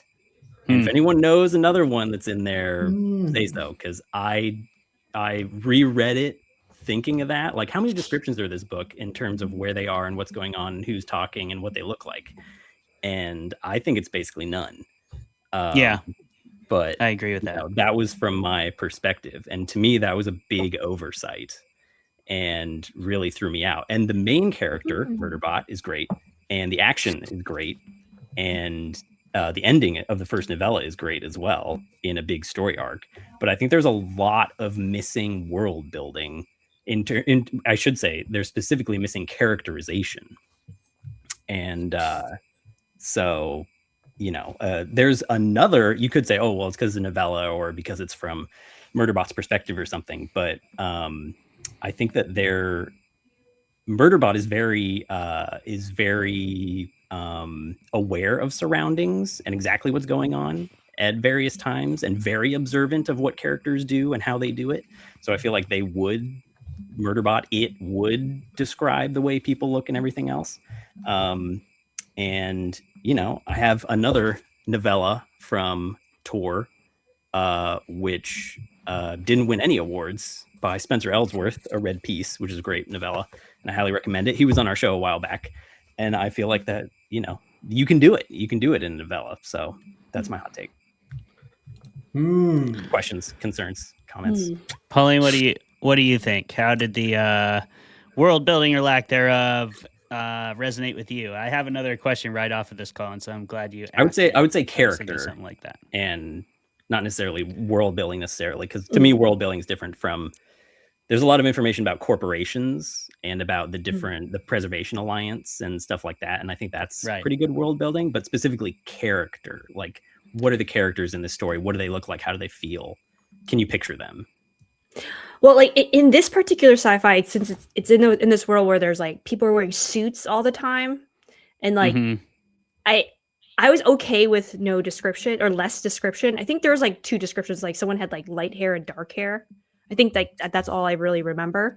And then I think yes, in the novella she got away with not adding that. And I'm not always a fan of description. I think that's also. I always, when I write, I have to go back and do a specific layer for description because it's like not a natural thing for me all the time.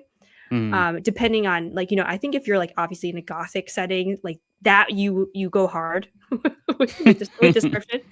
But in sci-fi area, and especially from a robot, like maybe they wouldn't describe the person. This is my own. Like, when I was reading it, I was like, they wouldn't describe a person facial features. They would just do a scan of them. So there's a couple times he does scans. So then that's when he gets like their measurements. Right. And so I feel like she made a choice also to be like, oh, I'm not going to give you like, maybe Murderbot is like, because watching like, I don't know, other sci-fi shows like Terminator and stuff, like they would like look at maybe your eye shape only, like it would be very specific to that robot maybe and to the algorithm to identify people. So I was okay with not having it. I did go into this liking the theme of like, kind of like corporate wrongdoing and like breaking from the system. So I think for me it worked, like the appropriateness of like whether or not to dig into description and then focusing on like the immediate concerns of the Murderbot, because especially the first one, like he's trying to get out. There's always like a mission you have to do, so that's like it's always really quick. He's never like chilling at the beach and like just like thinking about life. So then that's why it worked for me. Yeah, I really agree with Pauline, Colin. I felt like the closeness of the character really brought it all home and made it make sense. And this is maybe my question afterwards, so I'll ask it then. But I think this is a good example of the book's ending having a lot of impact on the rest of the narrative, and in a really like simple and subtle way. But I think Martha Wells did that expertly. I also, just from reading her interviews and reading the second book, the second novella and stuff, getting an idea that she's very intentional about her choices around that stuff. So there's no reality that I believe. Because I mean, by the time she'd written this novella, she had written several novels. Like, she's a professional's professional. She's been writing since the 70s. And like, she did not do anything on accident in the Murderbot series. I have that sort of confidence while I'm reading it that these are all intentional choices, and I think that does skew my perspective of it a little bit, but I do still think it was well executed in that regard, just because and the ending says it all to me. Like, you realize this entire thing has literally been a log entry, and like, boom, it's gone. It also makes sense to me that the only character the Murderbot would describe in depth is Mensa, because that does feel like the only character that had a really profound, lasting impact.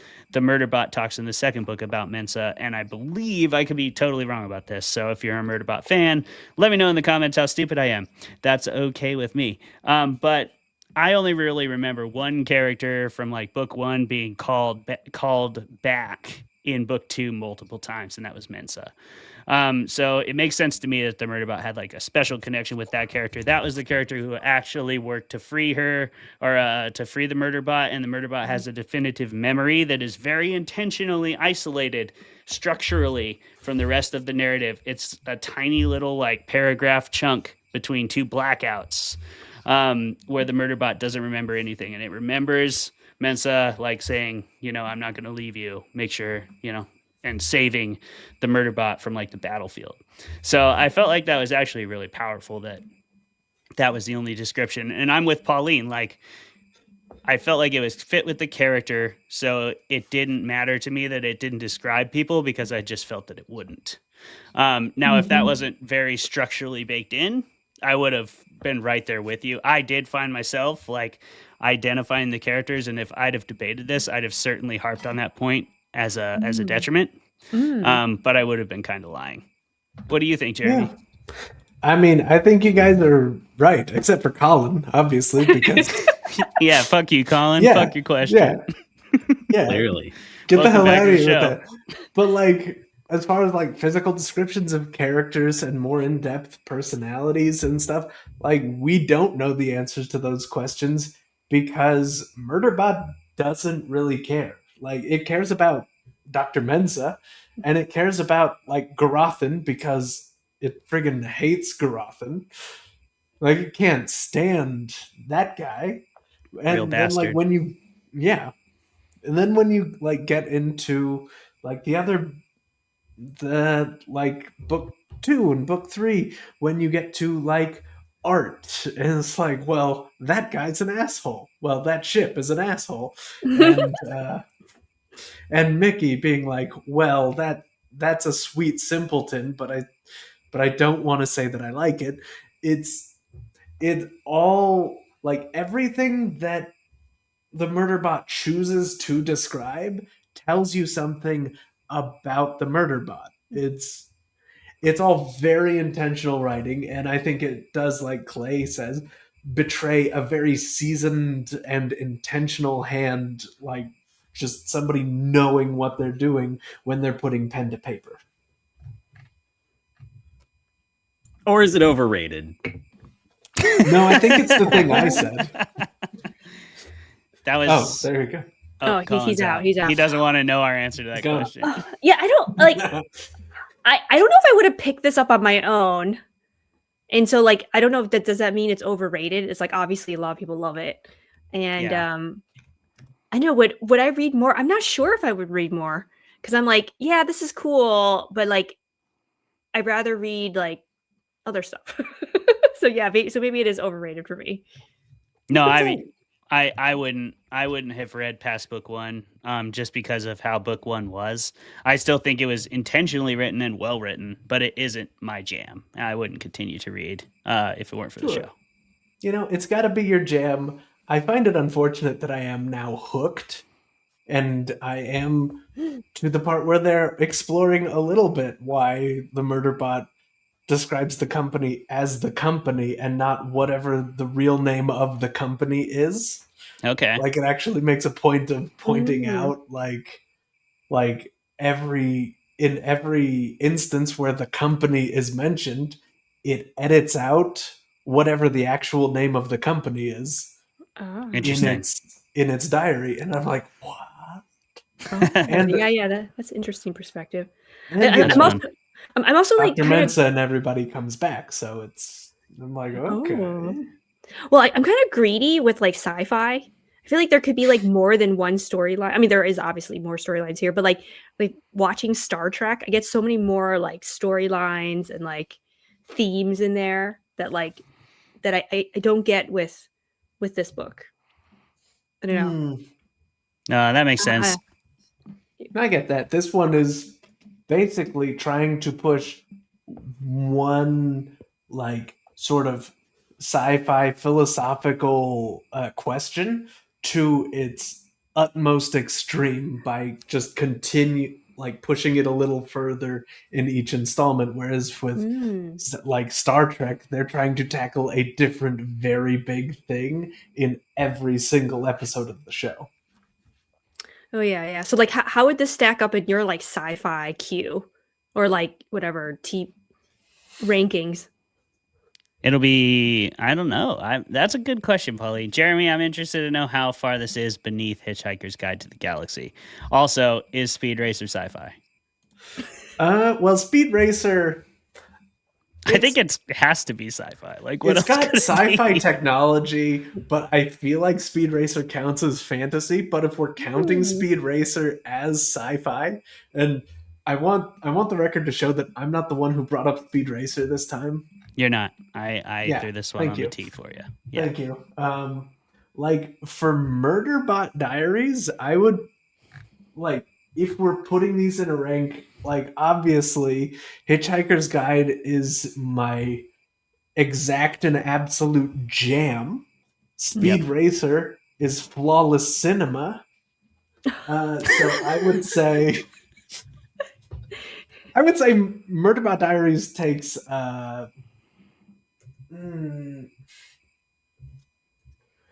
I'll say, God, this is grueling. It's top 10 easily. Oh, really? Oh, wow. Okay, Yeah. Easily top 10. Nice. Okay. That's So where I'm at.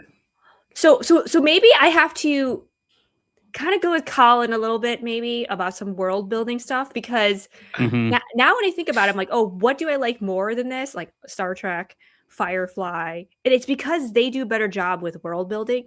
I mean, obviously those are shows, but you know what I'm saying? So it's like there's other things that are more interesting than this book. So like maybe the fact that it started as a novella, and like I don't know if the author intended to keep writing, that it like kind of limited her in the first book. Like if she was to rewrite the first one now that she knows there's a million books, and I don't know, would she like rewrite it? Yeah, I don't know. I do know that at least according to the interviews I read, that this was not written as like a trilogy initially. She wrote it sort of from an idea that came from the conclusion of her other series, the series that was started with Cloud Road, the one we talked about in the Fermented Facts, her first big breakout novel. But apparently she was writing like a finality scene for that series, and she saw the scene of a robot in a like reboot chamber, and that kind of inspired the Murderbot. And then she just sort of like wrote it for fun. But by the time she was writing like the third one, she was sending it to an email and her publisher, because it was like she was very confident it was going to continue on. So I think she just like kind of kept rolling with them. But yeah, I don't know if she would rewrite it. For me, it's not. It's perfectly good, but I don't know that it's anywhere in my like top 10 or anything like that. It's probably not. Colin, how about you? You didn't even finish the first book, so yeah, you already know my answer. We already know. Is it bottom 10 or is it like, bottom 10 or is it like medium 10? What's your I mean, medium 10? I don't have this list ready to go. What's here. your medium 10? What a great list. We should definitely do like an episode where we all give our medium 10. of Medium. each genre. It's Oh, here, I have a hot take on this. This book Okay. is a good book for me to talk about with tech bros, just like I would talk about football with There you other go. people. So it's like kind of like, yeah.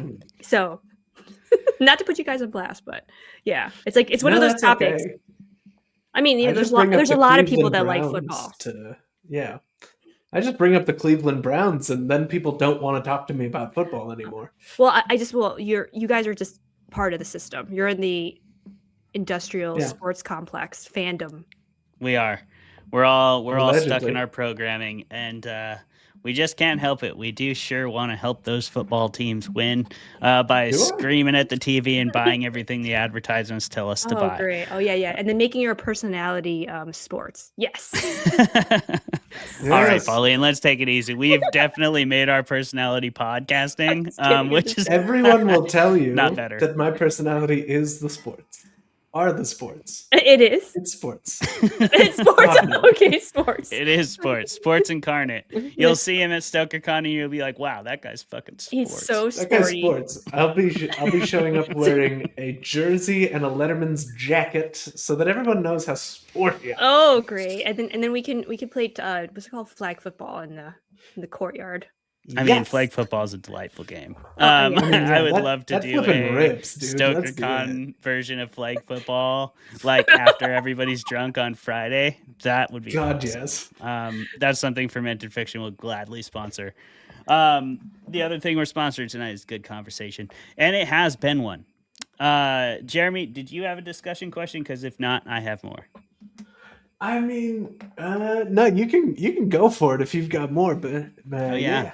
I have this little book here, and Oh, I can hell read yeah. questions right out of it. They were written by actual intelligence, which is Ooh. something I debatably have. So here's a question I had for you, Pauline. You are an author, you are an editor. I'm interested to know, and you've already kind of touched on it quite a bit, regarding the closeness of the narrative perspective in our Murderbot character. It's so close that our descriptions of characters, our descriptions of the world are highly subjective relative to the character and kind of like restricted in that regard in many ways. That works for some people. It doesn't work for other people. How does it work for you? And as an author, how do you approach that sort of balance? Like, how close do we want to be to our protagonist, and how do you analyze the effects that has on the world building, on the descriptions, on everything else you want to highlight in your thematic, like, relationship with the story? So I'd love to know your perspective on that as an author and as an editor. Like, how are you looking for it from those two different angles? Oh yeah. I definitely read this book as a craft lesson also. Just like the way that you can, like, I'm sure you have these, like, there's some characters you just like immediately know their quirks, and then or you get a really good like first or two line into it. And so yeah, her like starting with a Murderbot being bad at murdering is like just brilliant. It is like an amazing hook, obviously. And so like the first sentence in the first paragraph is like, sometimes if I'm not like, if I need some inspiration, I'll just like flip through, I'll go to the library or the bookstore and flip through the first pages of some books to kind of like see where like someone wants to jumpstart you. And I think this book also had a lot of info dumpy things, but they kind of worked for the character. So I thought that was pretty amazing. And then and I think there's like a lot of places where she juxtaposed emotion, like unexpected emotion from the character, and then with your expectation of the character. So I think that was kind of amazing, that her study of like, what did she think, at least for me as a reader, like how would you as a reader react to this sentence, and then how do I immediately kind of contradict that with some emotion. And I have some places flagged that I thought were pretty interesting. And the info dumpy thing was good. I think it doesn't happen in the first like chapter, so I think that's also kind of interesting where she does it. And I really like the voice of the character. I think that was I think that shows like just her ability to embody this character as her own, and like, you know, however she does it, but like becoming this character and becoming this voice. I think that's the thing with like first person. You kind of have to be like the character that you created, and however you do that, you know, whether it's like some rituals you do, or like you have like, you know, these very like fancy worksheets that you fill out with like, oh, what's your character's favorite food, like what do they like to do on Saturday at 2:00, you know. And then I'm like, oh, I don't know. And then so then I think also she went full in on the perspective. A lot of my books I like to add a second perspective from a different character, so that's usually helps when it's third person. Then you can kind of switch easier and you're not head hopping. Yeah, I think I like that book. Another really good book that I like the first person perspective is, I think Bunny is written in first person, like a kind of like a weird girl horror thing, and then you see her, the writer, also flipping between like what she says something versus what she says is the opposite of each other. So like I think that was a really cool technique that they both used, but like obviously in different ways. And I can ramble forever. So how about you? Like what craft element did you love about this book? Yeah. I mean, go ahead, Jeremy. Yeah, like for me, I love the like how deeply into the perspective of this one character we get. In particular, I love this sort of recurring bit where we are given the difference between the literal time that has passed and how much time the Murderbot feels like has passed because of how uncomfortable the situation he's in socially, or it's in socially. And I think it works really well. It works really well in this series throughout, to my knowledge so far. And I mean, and the first person perspective can be really difficult. Like it worked for me in like the first Hunger Games book, and then I couldn't finish the second Hunger Games book because I'm like, oh god, with this again. But like, I don't know, it's just, and I think it goes back to like what Colin was asking before with like what feels important to the character being the thing that you are made to pay attention to, and it's just really engrossing. And with the character of the Murderbot making the info dump bits feel natural to the character, it's you know, it's great. I love it. Yeah, I agree with that, Jeremy. And to dive just slightly deeper on a specific point of that, I like the intentionality. To your question, Pauline, the craft element. This book feels very intentional from first page to final page in every single way. Like I was kind of raving about the selection of that specific sequence between the blackouts. Those are like, there's blackouts throughout the book, but those blackouts are some of the only ones that happen in the middle of a chapter. I feel like most of the other blackouts sort of like precede the next chapter, but those ones are very intentional. And it kind of cuts you out of that like battle sequence that you sort of expected, which was like, how did they escape? How did they get away? And none of that actually matters to the story. So Martha Wells just straight trimmed it right out. Yeah. And got us to the part where Mensa's like, you're coming with me. And Murderbot's like, where am I? And she's like, don't worry about it. You're coming with me. We're going somewhere else. Perfect. And even despite like Mensa's intentionality behind bringing Murderbot along at that point, Murderbot still saw it as like, that's a nice word for master, and had ultimately chosen to go on their own way. And then you have that excellent conclusion to the story, which sort of justifies all the limitations of the narrative to that point, which was, this was a log entry. See it in the next novella. And I thought that was fucking awesome. Like, Yeah, I yeah, love just the intentionality of everything, because while reading it, I felt very much like you did, Colin. And it sounds like, Pauline, you had some of this too, but a little bit of White Room, a little bit of like, this isn't necessarily my jam for some reason, but I can't necessarily identify it. Why did this win 90 million awards? I was feeling that a little bit until I hit that last line. And then I was like, wow, it was all on purpose. And then when I went back and read it again, I was like, yeah, all of this was hyper intentional. And if you're an author, this is kind of I think, a masterclass on how to do things on purpose, whether these things are your style or not. And again, totally not my style. I would never write this book. I would never write anything remotely close to this book. And I frankly, like, if it weren't for the show, wouldn't have read it, but I'm really glad I did. And this show's a great exercise in the craft for that reason. Like, we do a lot of things I wouldn't necessarily do. For the exploration of the thing. Well, how many people do you think got pissed because of the ending? It's kind of like the "and it's a dream" thing. You're like, oh, come on. Yeah, I mean, did you find that? Did you have that feeling with it?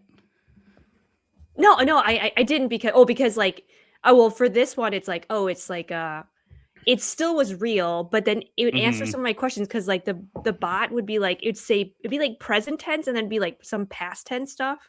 And then it's like, that was kind of what threw me off a little bit. And then I'm like, at the end, I'm like, okay, yeah, okay, that's why. Yeah, because exactly. I feel like, yeah, But was the log entry addressed to Dr. Mensa? Yes. Yeah, and I feel like that, to me, saves it from being the whole thing of like, it was all a dream, because it makes the things it has told you so far matter more and differently. Like, and it kind of forces you to wonder, like, oh my god, what now? And then it answers with a series of novellas and novels, I believe. Yeah. So, That's an interesting take, Jeremy, because I do feel like I love epistolary stories, especially horror. I think horror works really well for epistolary, and I'm a huge fan. But the inherent flaw of epistolary stories is that somebody had to tell it. So you know that at least one of these characters is going to survive. Likely the main character, if not the main character, is like somebody very close to them who happens to be in the same room and be able to get the story out to you, right? Unless part of the story is that everyone dies and this is given by a supernatural entity or something, like in Sinister, right? But regardless, I love an epistolary story, though it comes with that inherent flaw, and sometimes that can be, somewhat off-putting, or maybe it can take away from the tension in certain stories. But I think Murderbot, it does a cool thing, which is like that line alone, and that is a single line, had a very powerful effect on me, maybe disproportionately so as I continue to talk about it. But it made the thing epistolary, like, in hindsight. And I thought that was very interesting. I suddenly looked back at the story I had just finished, and I was like, that's not even the story I thought I was reading. And it changed my whole perspective on it. I had to go reread it because I genuinely was not that impressed. But as I hit the ending of it, I was like, that movie stuck the land, or the book stuck the landing so hard that I actually read it twice. Nice. Was there any craft elements you liked in this story, Colin? That was Pauline's question. No, not at all. This fucking guy. You unbelievable son of a bitch. I mean, we can't all agree. Then there's no tension in the podcast. Are you like, what's it called? Are you did they put you here intentionally to do that? Yeah. Okay. No, he just pays me a lot. He does this regardless. Naysayer. Mm-hmm. He says nay because it sustains him. It's Murderbot. The first novella is better than Do Androids Dream of Electric Sheep by Philip K. Dick. That's the story that became Blade Runner. And I taught a sci-fi class, and that was one of the things we read. And it's honestly it's interesting, and it talks about simulants, and it's about like what sort of humanity would they have and what would it look like. And at one point, what he like shoots one in the head, and I was like, it sort of doesn't have any information about like, well, was the brain in this thing organic or not? Is there blood or is it machine parts? Like, that's not in there. And I think really it's because it's a short story, which lets you get away with a lot of things, open to interpretation and imagination. But I feel like that story, like Philip K. Dick dashed off stories literally to a month to pay his rent for a chunk of his life. So, Yay. I mean, it was another story that got really popular. Virtually every story he ever wrote became a TV show or a movie or something. And some stories are definitely better than others. And that story, like, the movie is better than the short story for sure. Well, like I actually like the story that she intentionally told you this is not about sex, because like, you know, Yeah. Murderbot has like Love that. has that option to do get love get genitals, and he's like, no, that's gross. No, Absolutely Don't be gross. not. Come on, guys. Yeah. So I think that was good. It's like I wasn't reading it for that, you know. Like I'll read some other Yeah. stuff for that. Yeah, it was a welcome relief to a lot of the weirdly horny sci-fi classics that I have had to read for this show. I would say most sci-fi classics are weirdly horny for sure. Just so many. Oh my Look, god. it sells. It's not I because it guess. sells, Colin. That's not why it's in there. That's not why it's in there there. because these are horny men who have spent way too much time at the keyboard and not enough time at the hotel bar. And getting laid or whatever it may be. Yes, but hey, objectifying women was very popular. It still is. absolutely, Pauline, you're right. That has not gone out of style, unfortunately. Hopefully it will one of these days. Yes, hopefully it will. But One day. I unfortunately do have my doubts. Mm-hmm. That's just cynicism shining through, or maybe it's history, maybe it's evidence. Maybe Regardless, it's herstory. You don't know. Well, Martha Wells is paving the way to not objectifying females or sex robots in a story. Martha Wells is actively de-objectifying them, in fact, because there's just the one scene in the book, the second book, where there's physical contact, and Murderbot's like, why is this thing touching me? And Please don't. the ship's like, because it wants comfort, and so Murderbot makes their body heat go up. Yeah. Oh, but to save a person's life, Yeah. That was so sweet. It was very sweet, yes. Very sweet. Murderbot's got the best of intentions. Yeah, not romancy though. No romance. No, actively choosing not to do it. And I do find that really fascinating. Now I did do this. This is me bringing up Game of Thrones, which should also be a checkboard, just like Speed Racer for Jeremy. But Indeed. one of my favorite lines in Game of Thrones is like, Littlefinger is trying to make fun of Varys for not having a dick and balls. And Varys is like, that's the best thing that ever happened to me. It's like, I get so much done now that I'm not worried about having sex. And it's a good point. You know, it's a good point. Murderbot's on the right track there in a lot of ways, I think. Mm-hmm. Speaking of being on the right track, we're going to put you on the right track now, because we're going to rate this thing in fermented fiction fashion, which is to say, it might not be that helpful. It's very subjective. Probably won't help. It probably won't help. It's not going to help you determine whether you want to read this, but it might help you determine how you want to read Wait, this. hold on. Who's your audience? Do you ever take a survey? Like, do you know who's No. gonna be influenced by you? Or I do not, Actually, Pauline. Hey, I do not. in the comments, sound off who you are and what you're about. Yeah. And let us know if this rating and your system is social helpful for security you. number and birthday. Please do that. Mother's too. maiden name. Yeah. I Yeah, swear throw all that in the comments. We probably won't steal your identity. Travis has a phone that doesn't even have internet, I'm pretty sure. Right. Yeah, he has the Just to point dumbest out some phone stuff. possible. One of our co-hosts has a phone that doesn't have internet. It's true. That's He's- awesome. yeah. He's the most protected against AI. He has that non-phone force field around I mean, himself. that's a trend now. Going back to brick phone.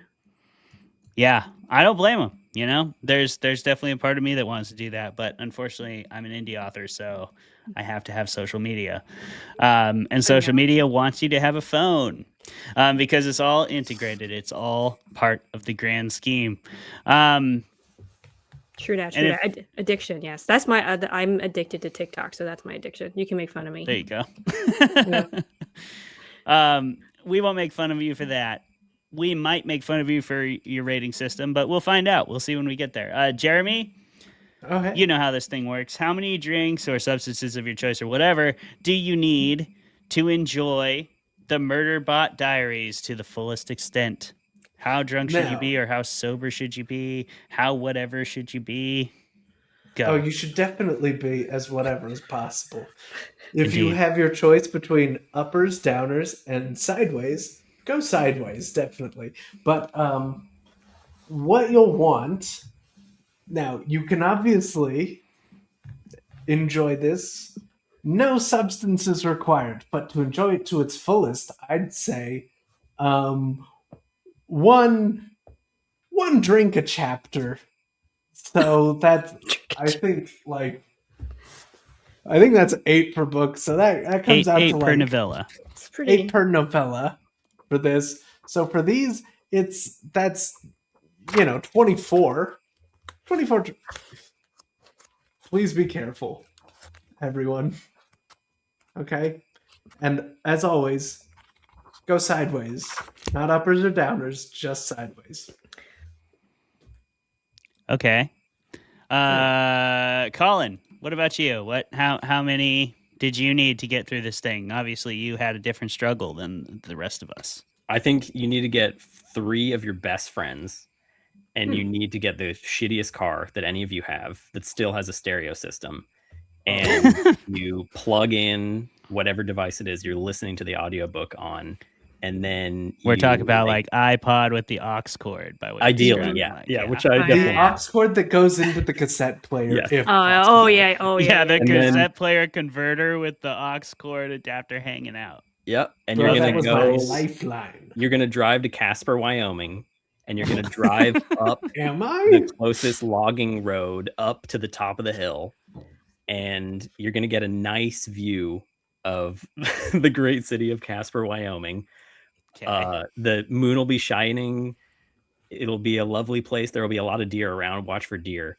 And then you're going to absolutely hotbox that car with 6 joints minimum and listen to this audiobook, all 3 hours of it. And you're going to have a great time. Guaranteed. Okay. I had my doubts, but that sounds rad. And you should also each have a 40-ounce malt liquor too. I mean, that essentially just be a great book.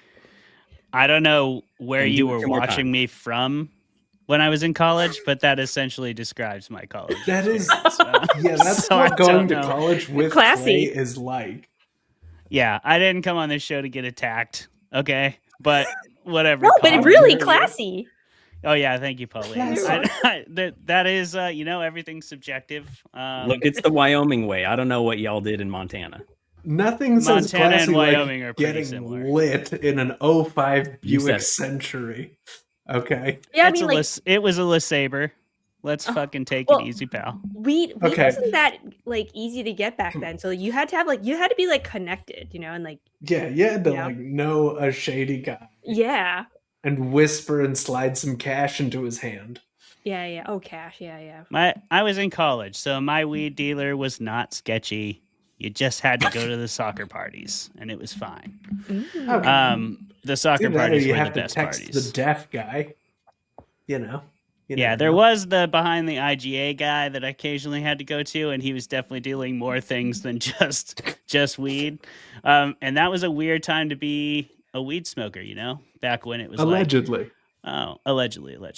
Already. Of course, I never. Yeah, did I one only of those. read about this in books. I don't know anything. Yeah. No, I watched Chong and Cheech or whatever and did that whole thing. Yeah, those guys. You know what I'm talking about. Yeah, for me, I like your weed one there, Colin. I would, now that it's legal, I would totally go down that avenue of Allegedly. No, not allegedly. I fully Literally. endorse going down that avenue at this junction in done my it. life, where I would smoke some Never weed. do anything illegal. Never. Yeah, how Allegedly, dare you? yeah. Listen, wouldn't. if Murderbot would have followed that philosophy, where would Murderbot be right now? Murderbot would just be in a chamber, not even watching their favorite TV shows, and that would be tragic. You know? Yeah. So anyway, yeah, smoke a joint, and read this book. I think you just need like one. Or if you like mushrooms, I think a little microdose of mushrooms would be a good time, because I am becoming more of a fan of that, and that's just a nice, really chill, easy high. And I do mean a microdose, like half a gram at most. And then just reading it with that, I think would be a fun experience as well. So that's my rating. Go easy on it, but something like that's just gonna mildly vibe you out. Yeah, I feel like it's a vibe read. That makes sense. I think for this book, I definitely should have picked up a hard liquor for this one. Would have been better. Would have done just shots of whiskey. Okay. Maybe with some hot chocolate, because it's like cold in the winter time. Yeah, that's really pretty good.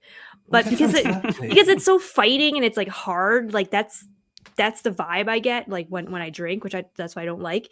But like anything with like psychedelics or like, herbs, it's like softer, and I don't really want to read. That's like that juxtaposition is different. Although I haven't tried it, so maybe it would be good. You know what I mean? Like opposites attract type of thing. Right. So then, yeah. So definitely, I would try the car thing, but now that I'm an adult, that I probably like upgrade my car a little bit, like maybe Yeah, put the some audio qualities may be too good. Yeah, put some pillows in there. Whatever the situation is. Especially for my back, because when you're older, you have back problems. And then I don't know. It's like this is a book. Yeah, this is a book I would go running with. Like I would maybe get a natural high, and then afterwards, like maybe have some beer to like work. Like like your joints hurt afterwards. I feel like that is kind of a good combination. You kind of have to have a little pain when you read this book for it to be good, because like people are fighting, they're dying, they're somebody had their face ripped off and that's glued onto like a cyborg of steel type of thing. So I think if you want to like commiserate and embody this character, because you're reading in first person, that you need some pain. So like alcohol, running, I don't know, like walking barefoot in some glass, maybe like a little bit. And wow. I think that would be because like, because people walk on hot coals, and it gives you like a psychedelic experience. So that's what I'm trying to like suggest for this book. If you wanted to read in optimal state, because then you become the Murderbot.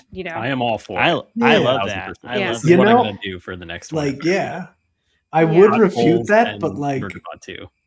Yeah, I would They're refute tight. that, but I have been reading this with a broken ankle and torn ligament, and now the number of screws in my body has been upped from 22 to 23. Damn. So like, yeah, but I think your assessment makes too much sense. You're closest to an augmented human than any of us. Although I'm more machine now than man. I've been saying it for years. I don't know your medical history, so HIPAA. I'm not asking. He is 100% the most augmented. 10 fused vertebrae, and now another screw in my ankle. Is it because you were sportsy? It's because I grew wrong like an idiot. You what? I grew wrong. Oh, you grew wrong. Yeah. Oh, you grew right. You grew Kyphosis, right, if you will. You grew right because so that when the robots come take us over, maybe they will keep you alive because you're part robot. I could be an ambassador. Mm-hmm. There you go. Yeah, see? Save They'll us. run that scan and they'll be like, "Oh, this guy's cool." Save us, Jeremy. Is Save our us. ambassador. We're cooked. He's the Colin, can you just... That's that. Okay. All right. Do you feel prepared for that responsibility, Jeremy, to be our ambassador? Yes and no. It's going to go bad for a lot of people. But the people it goes good for, it's going to go really good. Well, yeah, because they'll be alive. Yeah, right? Theoretically. Or maybe that's the worst part. Maybe that is the worst part. Allegedly. Immortality is certainly a curse. Certainly, yeah. Well, there you go.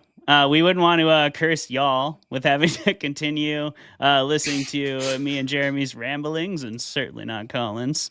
But Pauline's, probably. You can go on and listen to a lot of her ramblings elsewhere, I'm sure. Pauline, can you tell everybody, the good fermented folks of the literary realm, where they can find you, and once again, just sort of who you are and what you're up to right now? What do you got coming out? What are you pushing? Where can we find it? Okay. You can find me. I have a website, paulinechowstories.com. I'm on Blue Sky mostly, which is I'm just Pauline Chow on Blue Sky.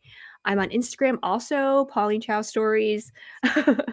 And I'm querying some stuff right now, so hopefully I'll have some news in a couple of months. But I do have a short story coming up in a gaming magazine by Demagogue Press, which is based out of Portland.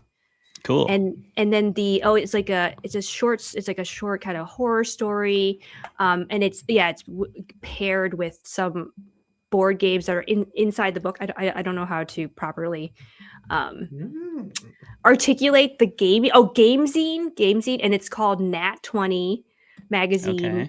And I'll send you the link. The editor and owner of the publisher is Frances Pi Ippolito.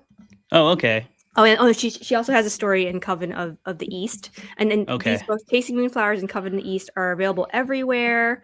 I'll have a short story coming out with Space and Time in nice. March as well. So look out for that, and it might have been influenced by the Murderbot. I don't know. Okay, nice. That's awesome, Pauline. Congrats on those great publications, too. You deserve it. Love your short stories. I would also recommend, just speaking of Pauline's short fiction, Good Night Nobody, this small chapbook. It is very it's literally pocket-sized if you are wearing man pants, because we get huge pockets. And this book is a fun chapbook of like poems of very short flash fiction pieces, and it's great for reading at open mics. So if you like to go to open mics and read stories, this would be a good one to just have in your pocket. You could learn a story. There's some in there that are a few pages and some that are like 1 page, some that are like basically a couple paragraphs. You could definitely go and read those on stage, and it's very fun. I've heard a lot of them read because I did an open mic for readings for a little bit, and I brought this as one people could read, and people picked it a lot. Go ahead. And then the audiobook for that will be out this year too. Oh, really? Yeah. Awesome. I've been taking some acting classes, so I'm going to narrate it. You're narrating your own book? This one. Yeah. Oh, that's fantastic. I can't wait to hear that. Sweet. Fun. Let us know when that comes out, and we'll definitely share it in the newsletter and the channel, everything like that. Thank you.